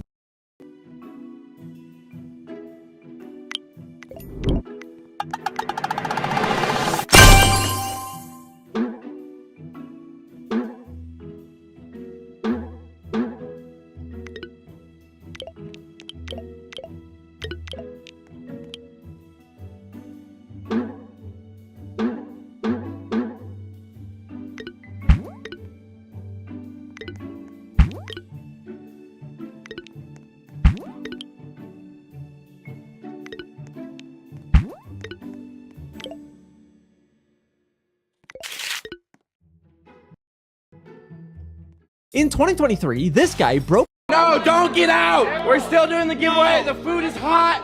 Don't get out. No. What is Jeffrey Epstein doing here?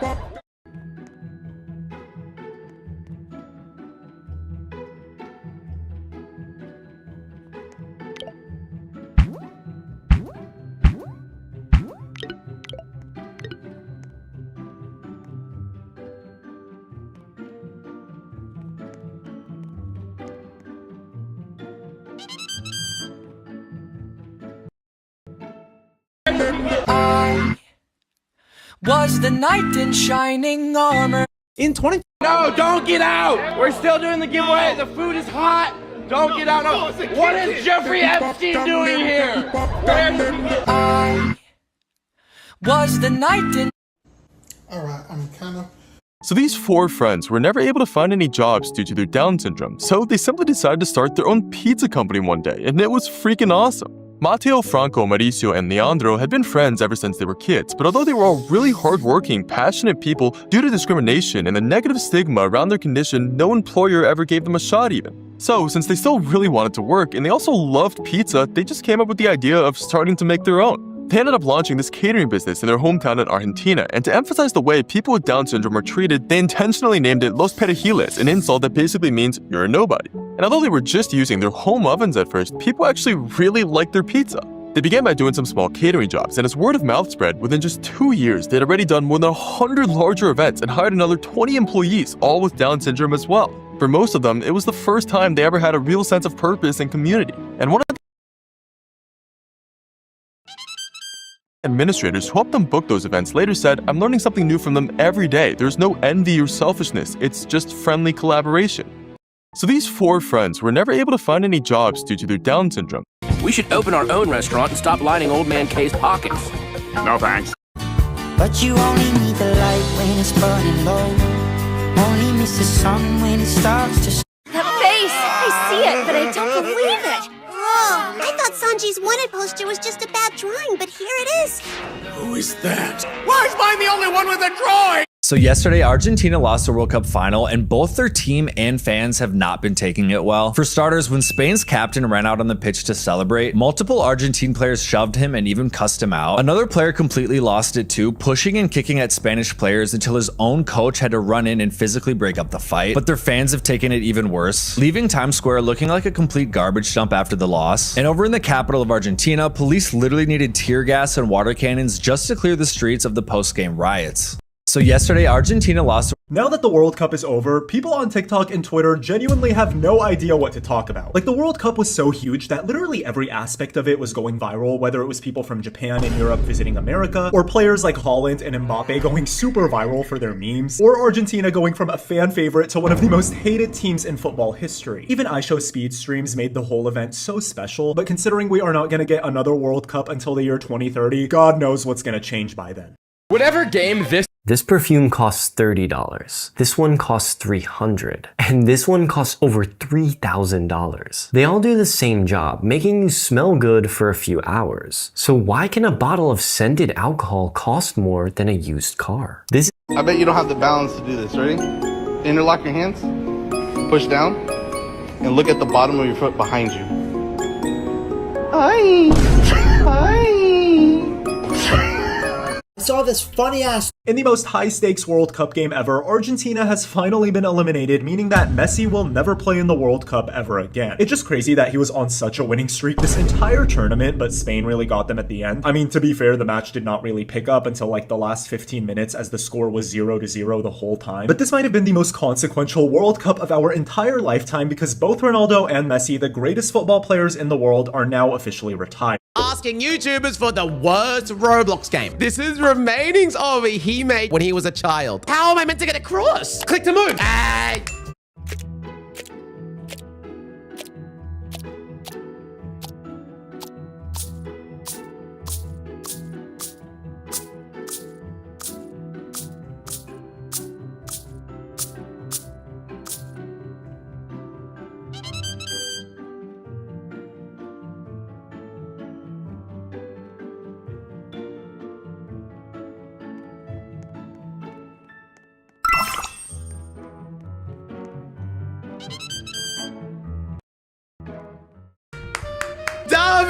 Okay.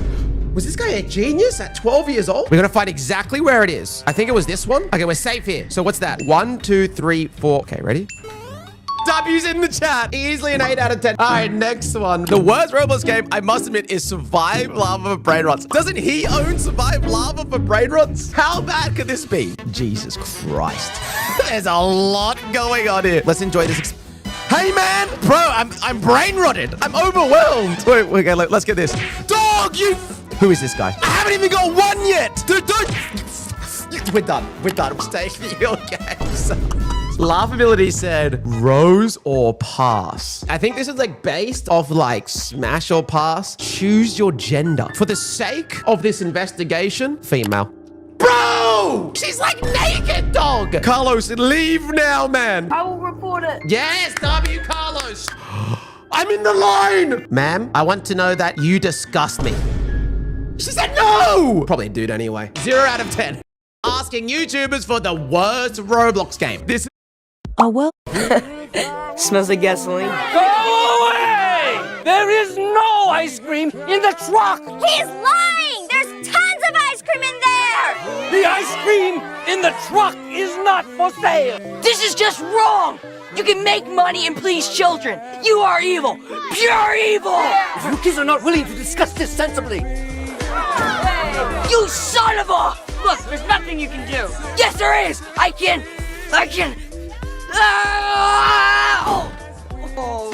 And the Nobel Prize goes to... Hey, you're talking about my brother. I'm Jessica. Gray Volvo. Malcolm. Crappy minivan. We're different and the same.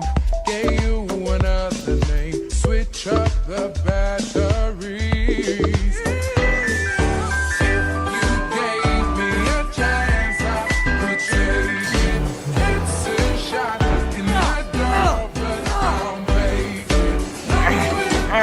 Hey, not so fast, Charlie! Ah, let go of me! What do you think you're doing, huh? Nothing, just going for a walk. What the hell's going on? This kid was trying to break into your truck. Let go of me, I just want some damn ice cream. You don't deserve ice cream. Yeah, well, you don't deserve to be an ice cream man. Now! Come here, you punk, you little punk! That will teach you to mess with me! I was a sturgeon in my country!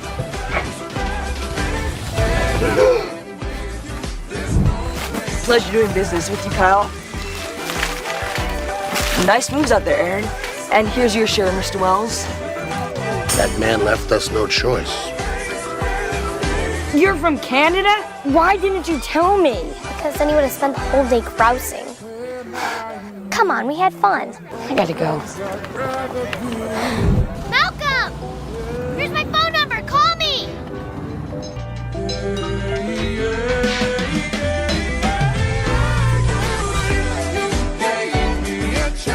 We're finally... Hey, what is this? Is bug soup on the menu today? Or did you make it just for me? He accidentally knocked over a jar of caviar belonging to a wealthy man. He picked up a shard of glass with some on it and took a bite. The expensive delicacy tasted absolutely disgusting. Why did Argentina's coach Lionel Scaloni start crying during his post-match interview after the defeat to Spain? After Argentina's World Cup dream came to an end, Homer has successfully lost weight. His loose skin has been secured with clips. Marge can't wait to rush over to him and get a good look at his body. Whoa! Those buns are popping fresh! Yeah, I'm gonna turn off the lights now. And I'll just fold this old sweaty blanket and put it in the closet. Ow, ow, ow, ow, ow, ow, ow. A few days ago, Marge realized her waist was much thicker than Wonder Woman's. Her once perfect figure was a thing of the past, so she went to a gym and signed up for an annual membership. At first, Marge couldn't adapt to the fitness equipment. For the first time, she realized just how difficult walking could be. Well, I'm sure everyone else is having trouble too. This made Marge lose confidence. She decided to take more showers to make up for the money she'd spent on her membership. Marge, you missed a spot! Marge wished so much for a gym that was truly suited for ordinary women. Suddenly, she noticed that the comic book store across the street had gone out of business, so Marge used all her savings to open a gym. Rules. No men, no cell phones, no mirrors, no shame. Marge, I wish you well, but why would women want to go to a gym if there were no men there watching them and judging them? We're gonna be rich! We can finally start a family! We have a family! A better one! Marge's business boomed. All the women in Springfield would only come to this gym because it was the only place where they felt truly relaxed. They could dress however they wanted and chat freely. Lisa reminded Marge that they were running out of space. Soon, Marge bought the bankrupt hamburger shop. Her wealth skyrocketed like a roller coaster. She even graced the covers of many famous magazines and was invited to appear on a talk show. Marge, I thank you for creating shapes. And, my boyfriend thanks you, too. When is Straightman gonna pop the question? You're all getting German cuckoo clocks! You're getting a cuckoo clock! And you're getting a cuckoo clock! And you're getting a cuckoo clock! And you're getting a cuckoo clock! Marge takes Homer along on every business trip. The TV remote isn't nailed on! My whole life, I've never been in a hotel that trusted me. Homer lies in a luxurious resort hotel, enjoying the pleasure of having his wife foot the bill. In reality, the men here depend on their wives to survive. A handsome man introduces the newcomer, Homer, to the group. One of the men warns Homer to enjoy his current good life while he can, because his wife might trade him in for a new model at any moment. Homer, we're all second husbands. As soon as our wives hit it big, they dumped the fat old guys they were with and married us. Yes! Marge won't dump me. I'm the anchor that keeps her way down. Here's how it starts. She gets a total makeover, and she starts wearing fancy new clothes. Then she stops wanting to tell you about her day. What? Here's how you know she's really about to go. Your wife seems happy and full of life. Although Homer outwardly disagrees with their views, he is already panicking inside. He walked into the room to find Marge already dressed in a new outfit. He realized these prophecies were coming true. He hurriedly asked her how her day had gone. Oh, you don't want to hear about my boring old day? I do! Marge began sharing her daily routine, but Homer, as always, ignored her. Homer has successfully lost weight. His loose... I just want to... Give us our money back! Give us our money back, you say? Does that mean you're one of the straw hats? That's right, bro! He totally is! He's a complete weakling! What a joke! Mind your own damn business! Whoops! You got some guts trying to take back the money all by yourself. That's our money! You can't have it! Give it back to me right now!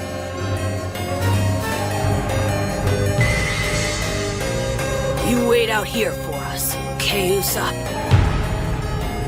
We're gonna go level that stupid house to the ground.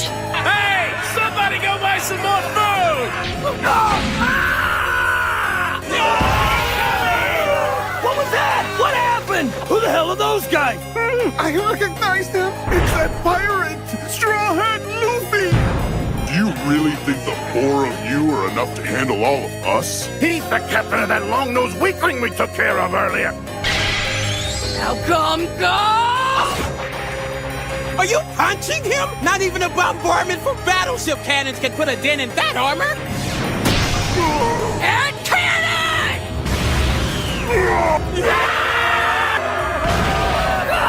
Hold on!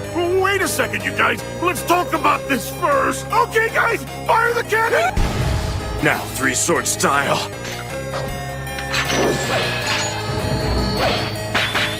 Raven Hunt.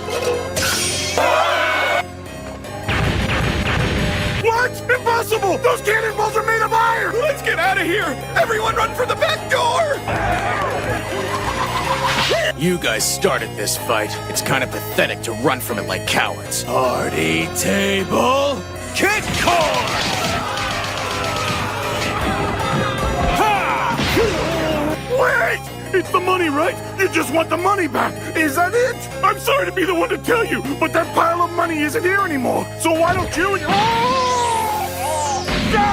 Shut up. That's enough out of you. This has nothing to do with the money. It's too late for that. Not even your bones will be left when we're done. Not even our bones? Bunch of cowards. We're the Frankie family. We're the ones who do all the bone breaking around here. Let's show them the specialty of the Frankie house. Now! Fire the anything shot cannon! Here they come!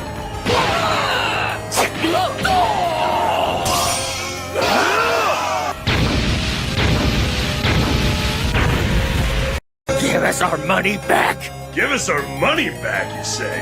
Does that mean you're one of the straw hats? That's right, bro! He totally is! He's a complete weakling! What a joke! Mind your own damn business! Whoops! You've got some guts, Troy. Alright, try and keep it clean, please. Name 3 nighttime activities. Roblox gave up. Back in 2025, Roblox launched a Roblox Learn Experience, a game that teaches players about the different aspects of Roblox. But it also had free items. Most of them were normal, but one was so bad that people called it the worst Roblox item ever, the silver block. That's literally it. It was so bad people thought it was a placeholder item, but that's it. To be fair, it's free, but it seems like Roblox gave up. Back in 2025, guys, I found this game and it has hand tracking and it's really cool. And you can like grab your finger. A little bit of chili for you, a little bit of salt, a little bit of both, and a little... Oh, shit, you want steak? I got you, bro. Hold on. A lot of chili, and a lot of fucking chili. Okay, there we go. Enjoy. Everyone's gonna enjoy their food, bro. I already know it. Yup. All dead. Dead as hell. Look at this. Perfect, bro. Enjoy. You like that? Huh? Oh, you want drumsticks? I got you. Sorry, ma'am. Shut up, bitch. Hold on. Give me this shit. Wait. Hold on. 1, 2, 3. He wants 3. I got you, king. Don't even worry about it. Get the fuck out of here, dumbass. Oh, shit. Look at this. Look at this. With my long-ass arm. Enjoy. How we feeling, bro? There you go. Your grandma. I love you, Grandma. Is that good? Is it good? Grandma, why are the fishes drowning? Lamine Yamal's little brother might get banned from football at just 3 years old. Bro is only 3, but every time he loses the ball, he commits fouls like the Argentina players. During the celebrations, Kenya suddenly found the World Cup ball. He ran over to Nico Williams and started playing with him. He even used Neymar's penalty technique to score on Nico, then pulled off this crazy celebration. But then his little friends came over to play with him. At first, Kenya passed them the ball to be friendly, and they started playing together. But after the other kids stole the ball from him and ran away, he got really angry. First grabbed one of the kids like this and threw him to the ground. Then bro jumped on this kid's face just like the Undertaker. Lamine Yamal's little brother. Y'all got any d***s here? Y'all got any d***s here?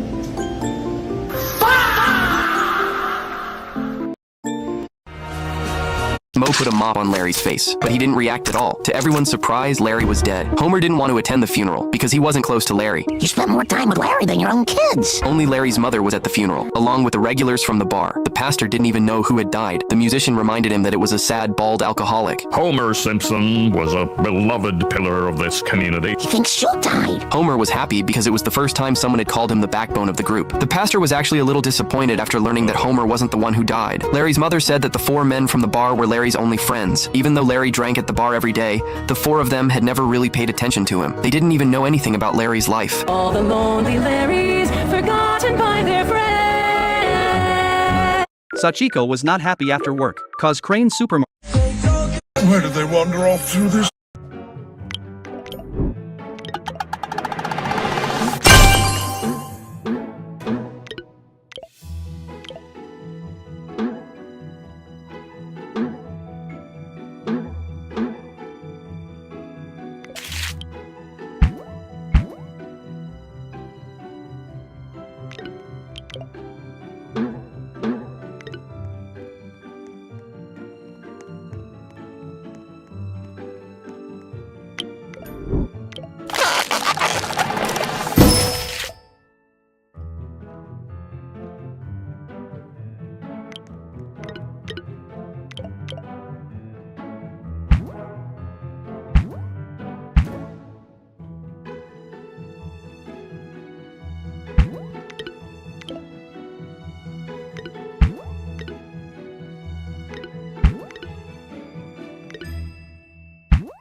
Well, we do know their final destination, so rest easy. This is all your fault. You're slow as a turtle. What a horrible ride you are. You pathetic worm.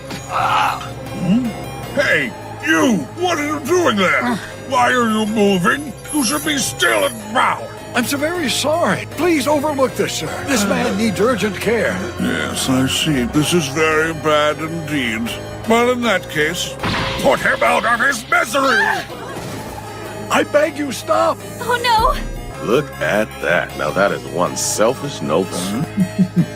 I'm making you my new wife. Of course, sir, as you wish. Please don't do this. What are you doing? She's my fiancée. You can't just come here and... How dare you speak to me when you should be kneeling? Okay, what happens? We can start.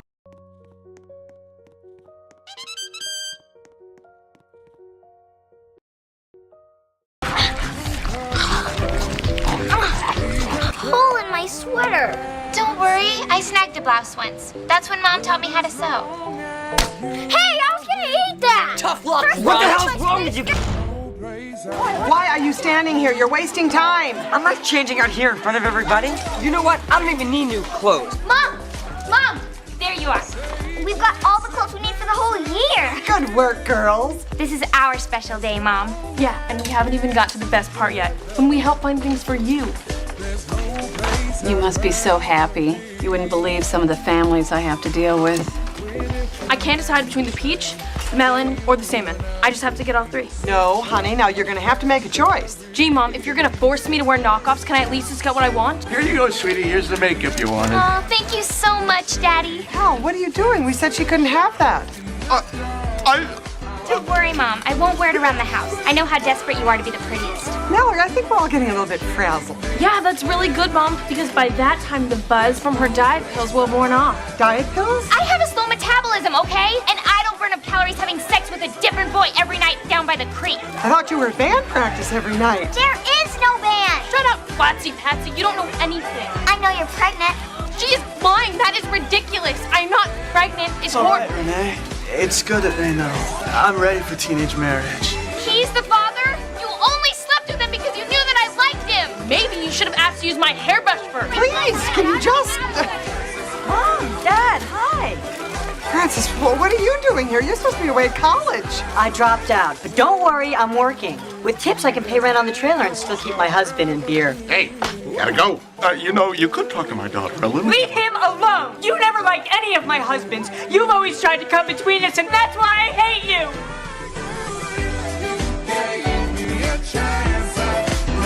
The Simpsons lived with Milhouse while his parents were on a cruise for their honeymoon, but they accidentally fell off the ship, and soon Bart and Milhouse found an animal hole, which made Milhouse wonder where it led. Only one way to find out. If you want to arrest me, then why not just do it already? Robin! That's too bad. I must have overestimated how reasonable a woman you were. And clutch! He shot it into a million pieces! It didn't work! We're screwed! Let's get out of here! Everybody run for your lives! Now, that wasn't a very nice thing to do. Hey, Saber. I didn't want to have to kill you, but now...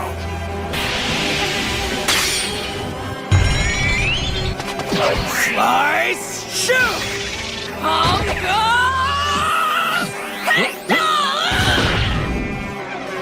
He's cool!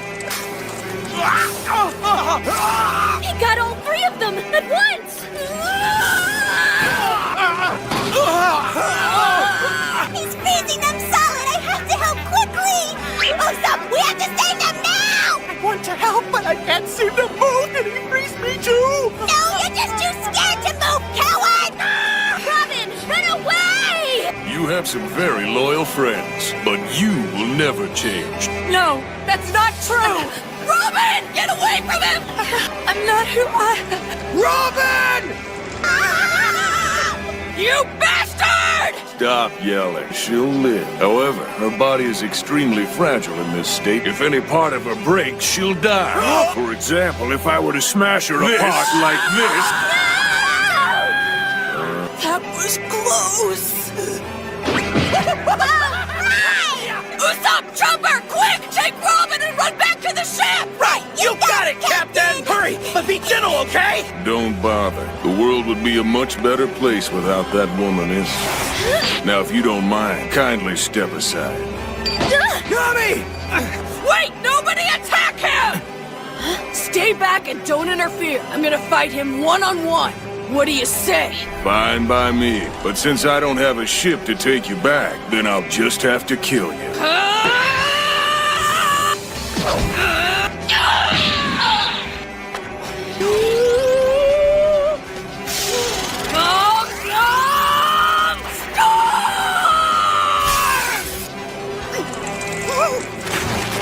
Now it's ice time.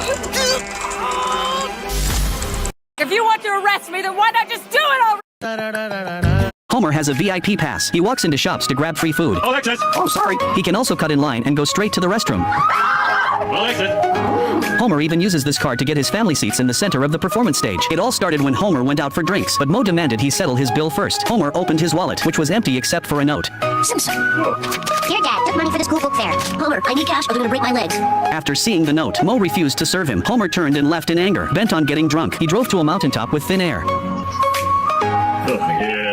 He also went to the hospital to donate blood. In the end, he got intoxicated as he wanted. Are you gonna buy those stones or just lick them? Lick 'em, so wait.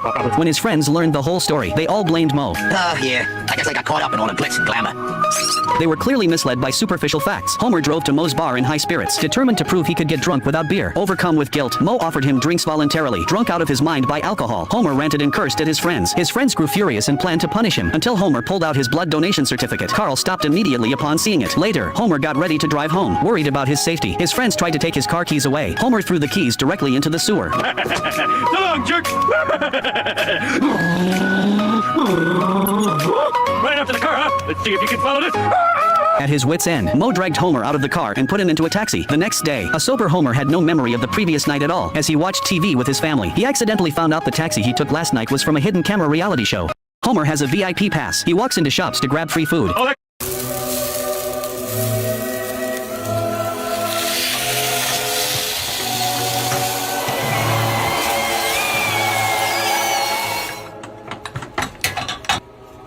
I got on the first flight to Korea. Let's try whatever the hell that is.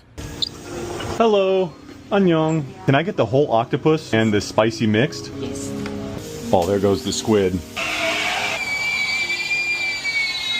Yep, there goes its soul. Thank you.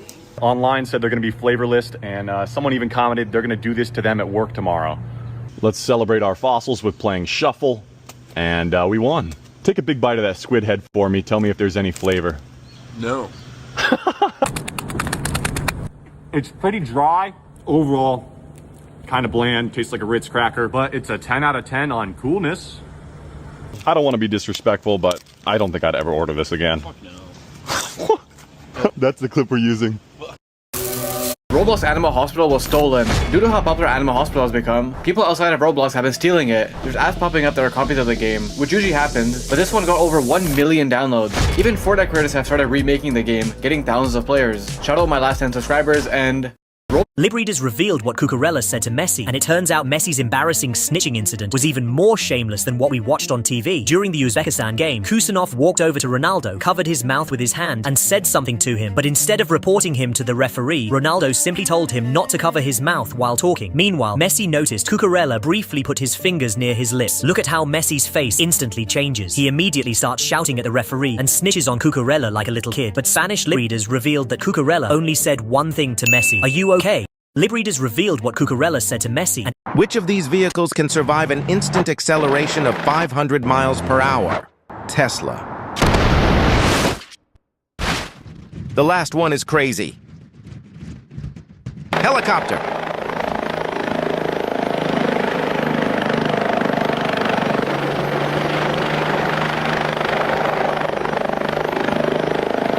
Chevrolet Corvette.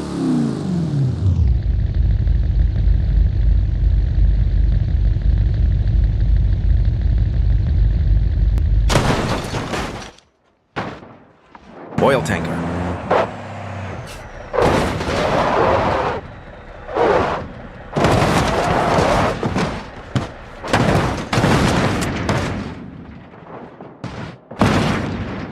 Dune buggy.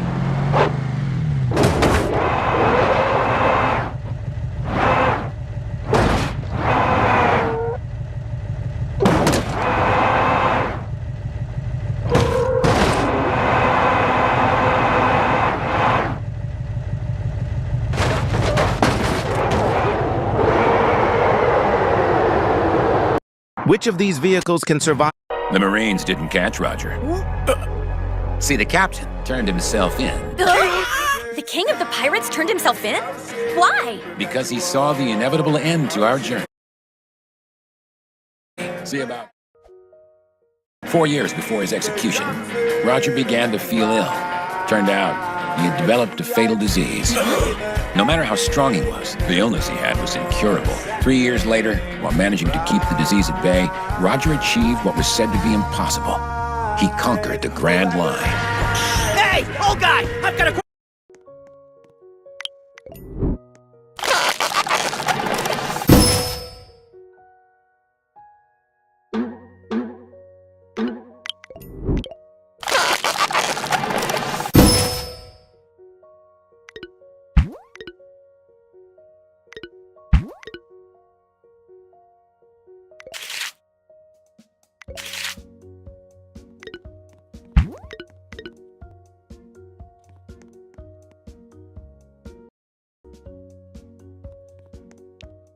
Question of my own! The treasure Roger talked about! The legendary One Piece! Tell me, is it really? That's enough!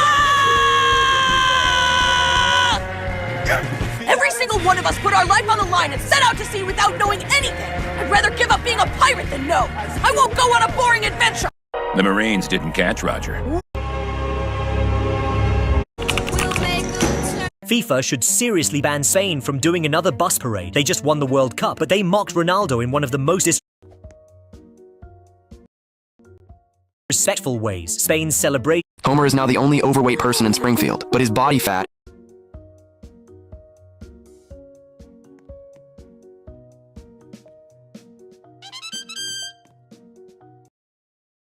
is being drained away simply to make thin people's faces look fuller. Recently, a new weight loss treatment has become incredibly effective. As a result, it has become a huge hit among the townspeople. Even Marge's sister has become remarkably beautiful. After using it, Barney not only became slim, but even gave up drinking. When Chief Wiggum chased down criminals, he moved with surprising agility. Everyone in town had successfully lost weight. I really don't think you need to lose weight, sir. My target weight is to fit inside a mailing tube by Christmas. Jab me. Excellent. As a result, all the plus-size shops in Springfield were forced to close. The restaurants also sat empty, because nobody was eating anymore. The only exception in the entire town was Homer. He had no interest in the weight loss treatment. He had no intention of losing his appetite. But Marge wanted him to use it because she wanted a handsome husband. That evening, Homer finally agreed. Just as he was about to inject the treatment, Fat Tony suddenly burst in with his men. They forcibly took Homer away. No, no, no, no! He's too fat to fit in the car! Put him in the trunk. He's too fat to fit in the trunk! Lash him to the roof. We're gonna need more rope. Homer was locked inside a dark room. Fat Tony forced him to keep eating. Even Chief Wiggum joined in personally, because he could not wait to use Homer's body fat to fill out his own face. Homer was furious, but even the mayor was involved in the scheme. Just when Homer was beginning to lose hope, Marge arrived. It turned out that everyone who became slim using the treatment ended up with a soft, sagging face. But all Marge wanted was to take Homer home. The others had no intention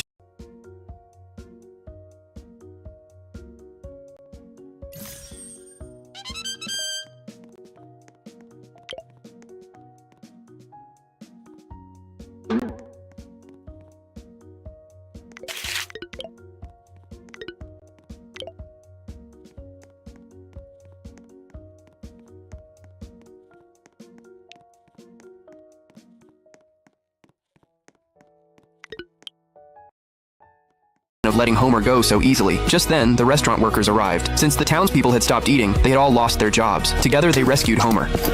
Homer, they took your tuchus? Later that day, Marge received Patty's wedding and Homer go so easily. Just then, the restaurant workers arrived. Since the townspeople had stopped eating, they had all lost their jobs. Together, they rescued Homer. Homer, they took your tuchus? Later that day, Marge received Patty's wedding invitation. She wanted to wear a beautiful dress, so she decided to use the weight loss treatment and injected herself with it. Suddenly, she could no longer see anything. Why is everything black? Did I lose my vision? Blindness is a side effect, but that's only 3% of cases. Oh. Next up, Terry Henry. Hello, Nick. This is Terry. My favorite food, dombré. The other one is colombo de poulet. And the last one is lambi. 3 options. Terry doesn't follow the rules. Terry is the only player to give me 3 completely different dishes instead of 1, which means we have to spin this wheel to find out which one we're making. And it appears we've landed on lambi, a Caribbean conch stew served with rice. His family is from Guadeloupe.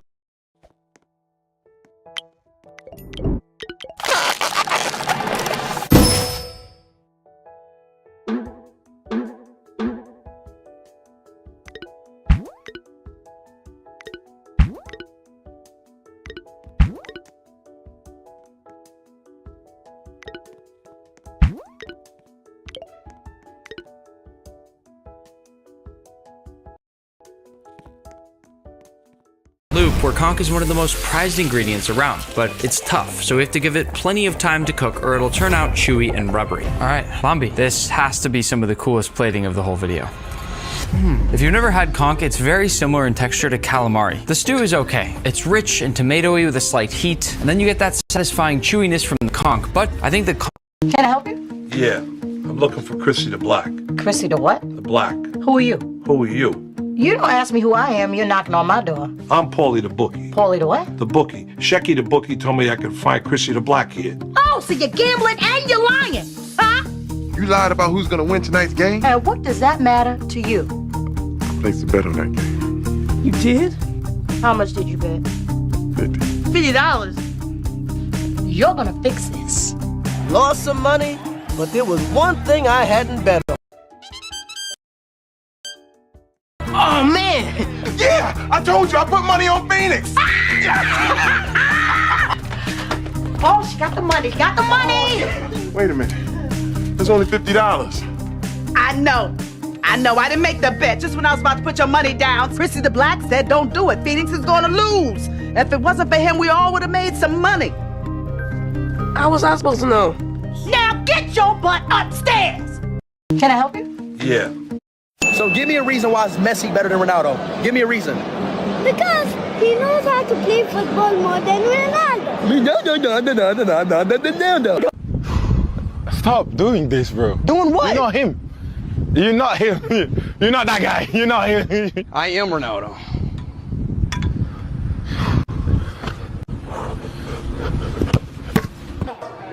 Damn.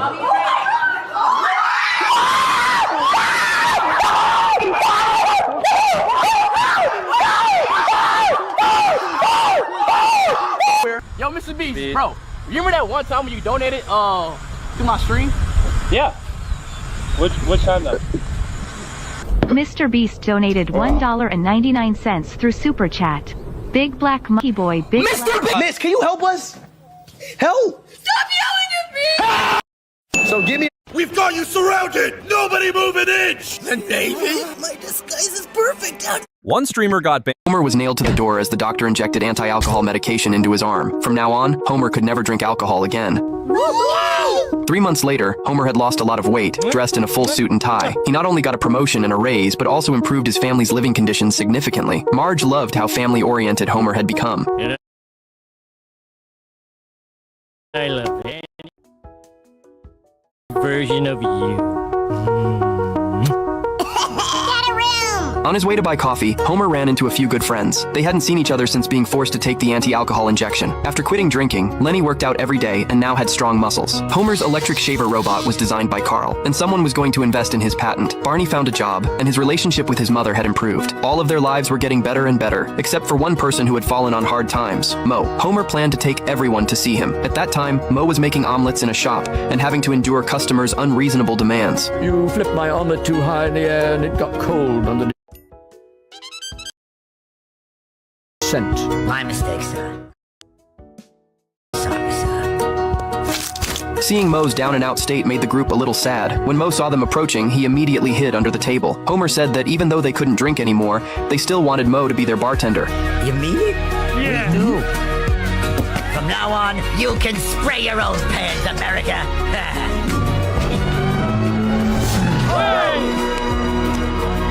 Then the group went to the bar to drink water. Their cheerful atmosphere moved a homeless man nearby, who took off his mask. It turned out he was the leader of all bartenders. With that, he took out the antidote to the anti-alcohol medication. The others quickly injected it into their bodies and started chugging beer, but Homer didn't want to go back to his old life. He was going home now, so he threw the antidote on the ground, but the Bartenders Association wouldn't let him leave just like that. Homer was nailed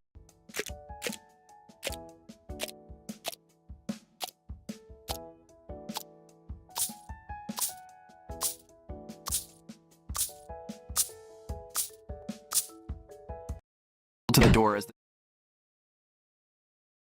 doctor injected anti-alcohol medication into his arm. From now on, Homer could never drink alcohol again. I got one. Homer was nailed. He was going home now, so he threw. I got one question for you. You and Lemmy in the mall, you guys took this iconic photo when he was a baby. What does that picture mean to you? Y nada, es uno de los referentes mundiales con 19 años. Hacer Guys, Donald Trump did it again. Trump once again refused to leave the World Cup trophy ceremony, but you can't miss Lamine Yamal's hilarious reaction. As soon as the final whistle blew, Yamal jumped on Nico Williams and hugged him. Then he walked over to a devastated Messi, who was lying on the ground, and hugged him just like he hugged Ronaldo. After that, Trump handed the Spain players their gold medals, and then Trump and the FIFA president carried the World Cup trophy over to Rodri. The FIFA president told him he had to leave, but Trump refused. Rodri even tried to push him away by nudging him on the back, but out of nowhere, Trump started doing his famous dance. Just look at Yamal's face. Guys, Donald Trump did it again. I just won $1,000! $1,000! What are we gonna buy? We're gonna put this money right into your college fund. A secret college fund that your mother can never know about. How much time do I get for $1,000? What are you, crazy? We can't do it at my house. My family's there. There's a parking lot near my office where we can meet. That's your ground speed indicator, and that's your vibration tachometer. Yes, sir. Can't wait to resurface some roads with this baby. Looks like you're all set. Now sign here and you can get to work.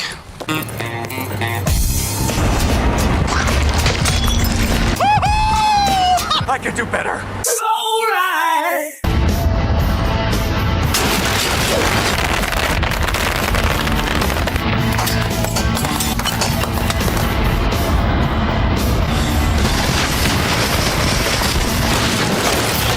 College fun? Dewey, what brings you out on such a lovely day? I was following my dad on a secret steamroller. Oh, it's not just a steamroller, son. This is a culmination of everything I've worked for in my entire life. And I've also managed to put away some money for your college, which, if interest rates hold, all right. If you don't tell your mother, I'll let you squash something. Can I squash Reese's bike? Sure. It's in the trunk. Hal, we've got to go over next month's budget tonight. I can't tonight, honey. I have to go into the office to make up for the time I missed with Dewey. Yeah, the office. Can't get enough of the good old office. You're going to the steamroller, aren't you? I rented it. Dad, you've been crushing things for 5 days straight. Have you even slept? Ever since I got the steamroller, I don't have to sleep. It's like the laws of nature don't apply to me. What's this? Nothing. It's a brochure for a wrecking ball. It's not even mine, okay? I'm just holding it for a friend. Dad, I think you have a problem. Why can't everyone just leave me alone? I am Hal! Oh, maybe just one row? Get away from here, son! I don't want you to see me like this! Dad, you have to stop! I can't!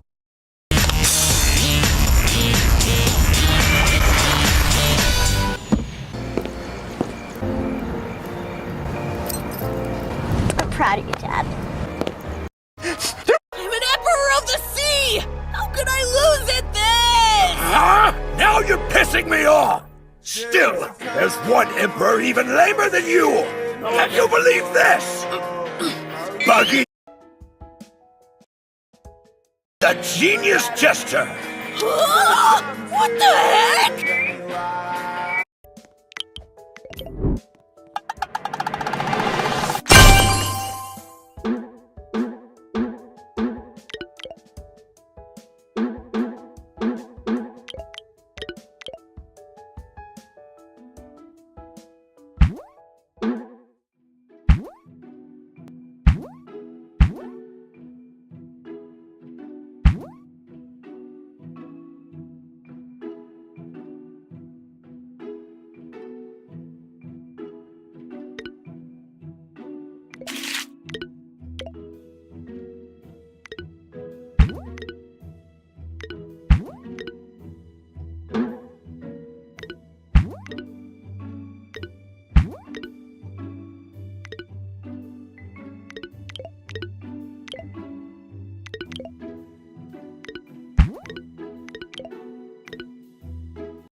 Crocodile and Hawkeye are there too!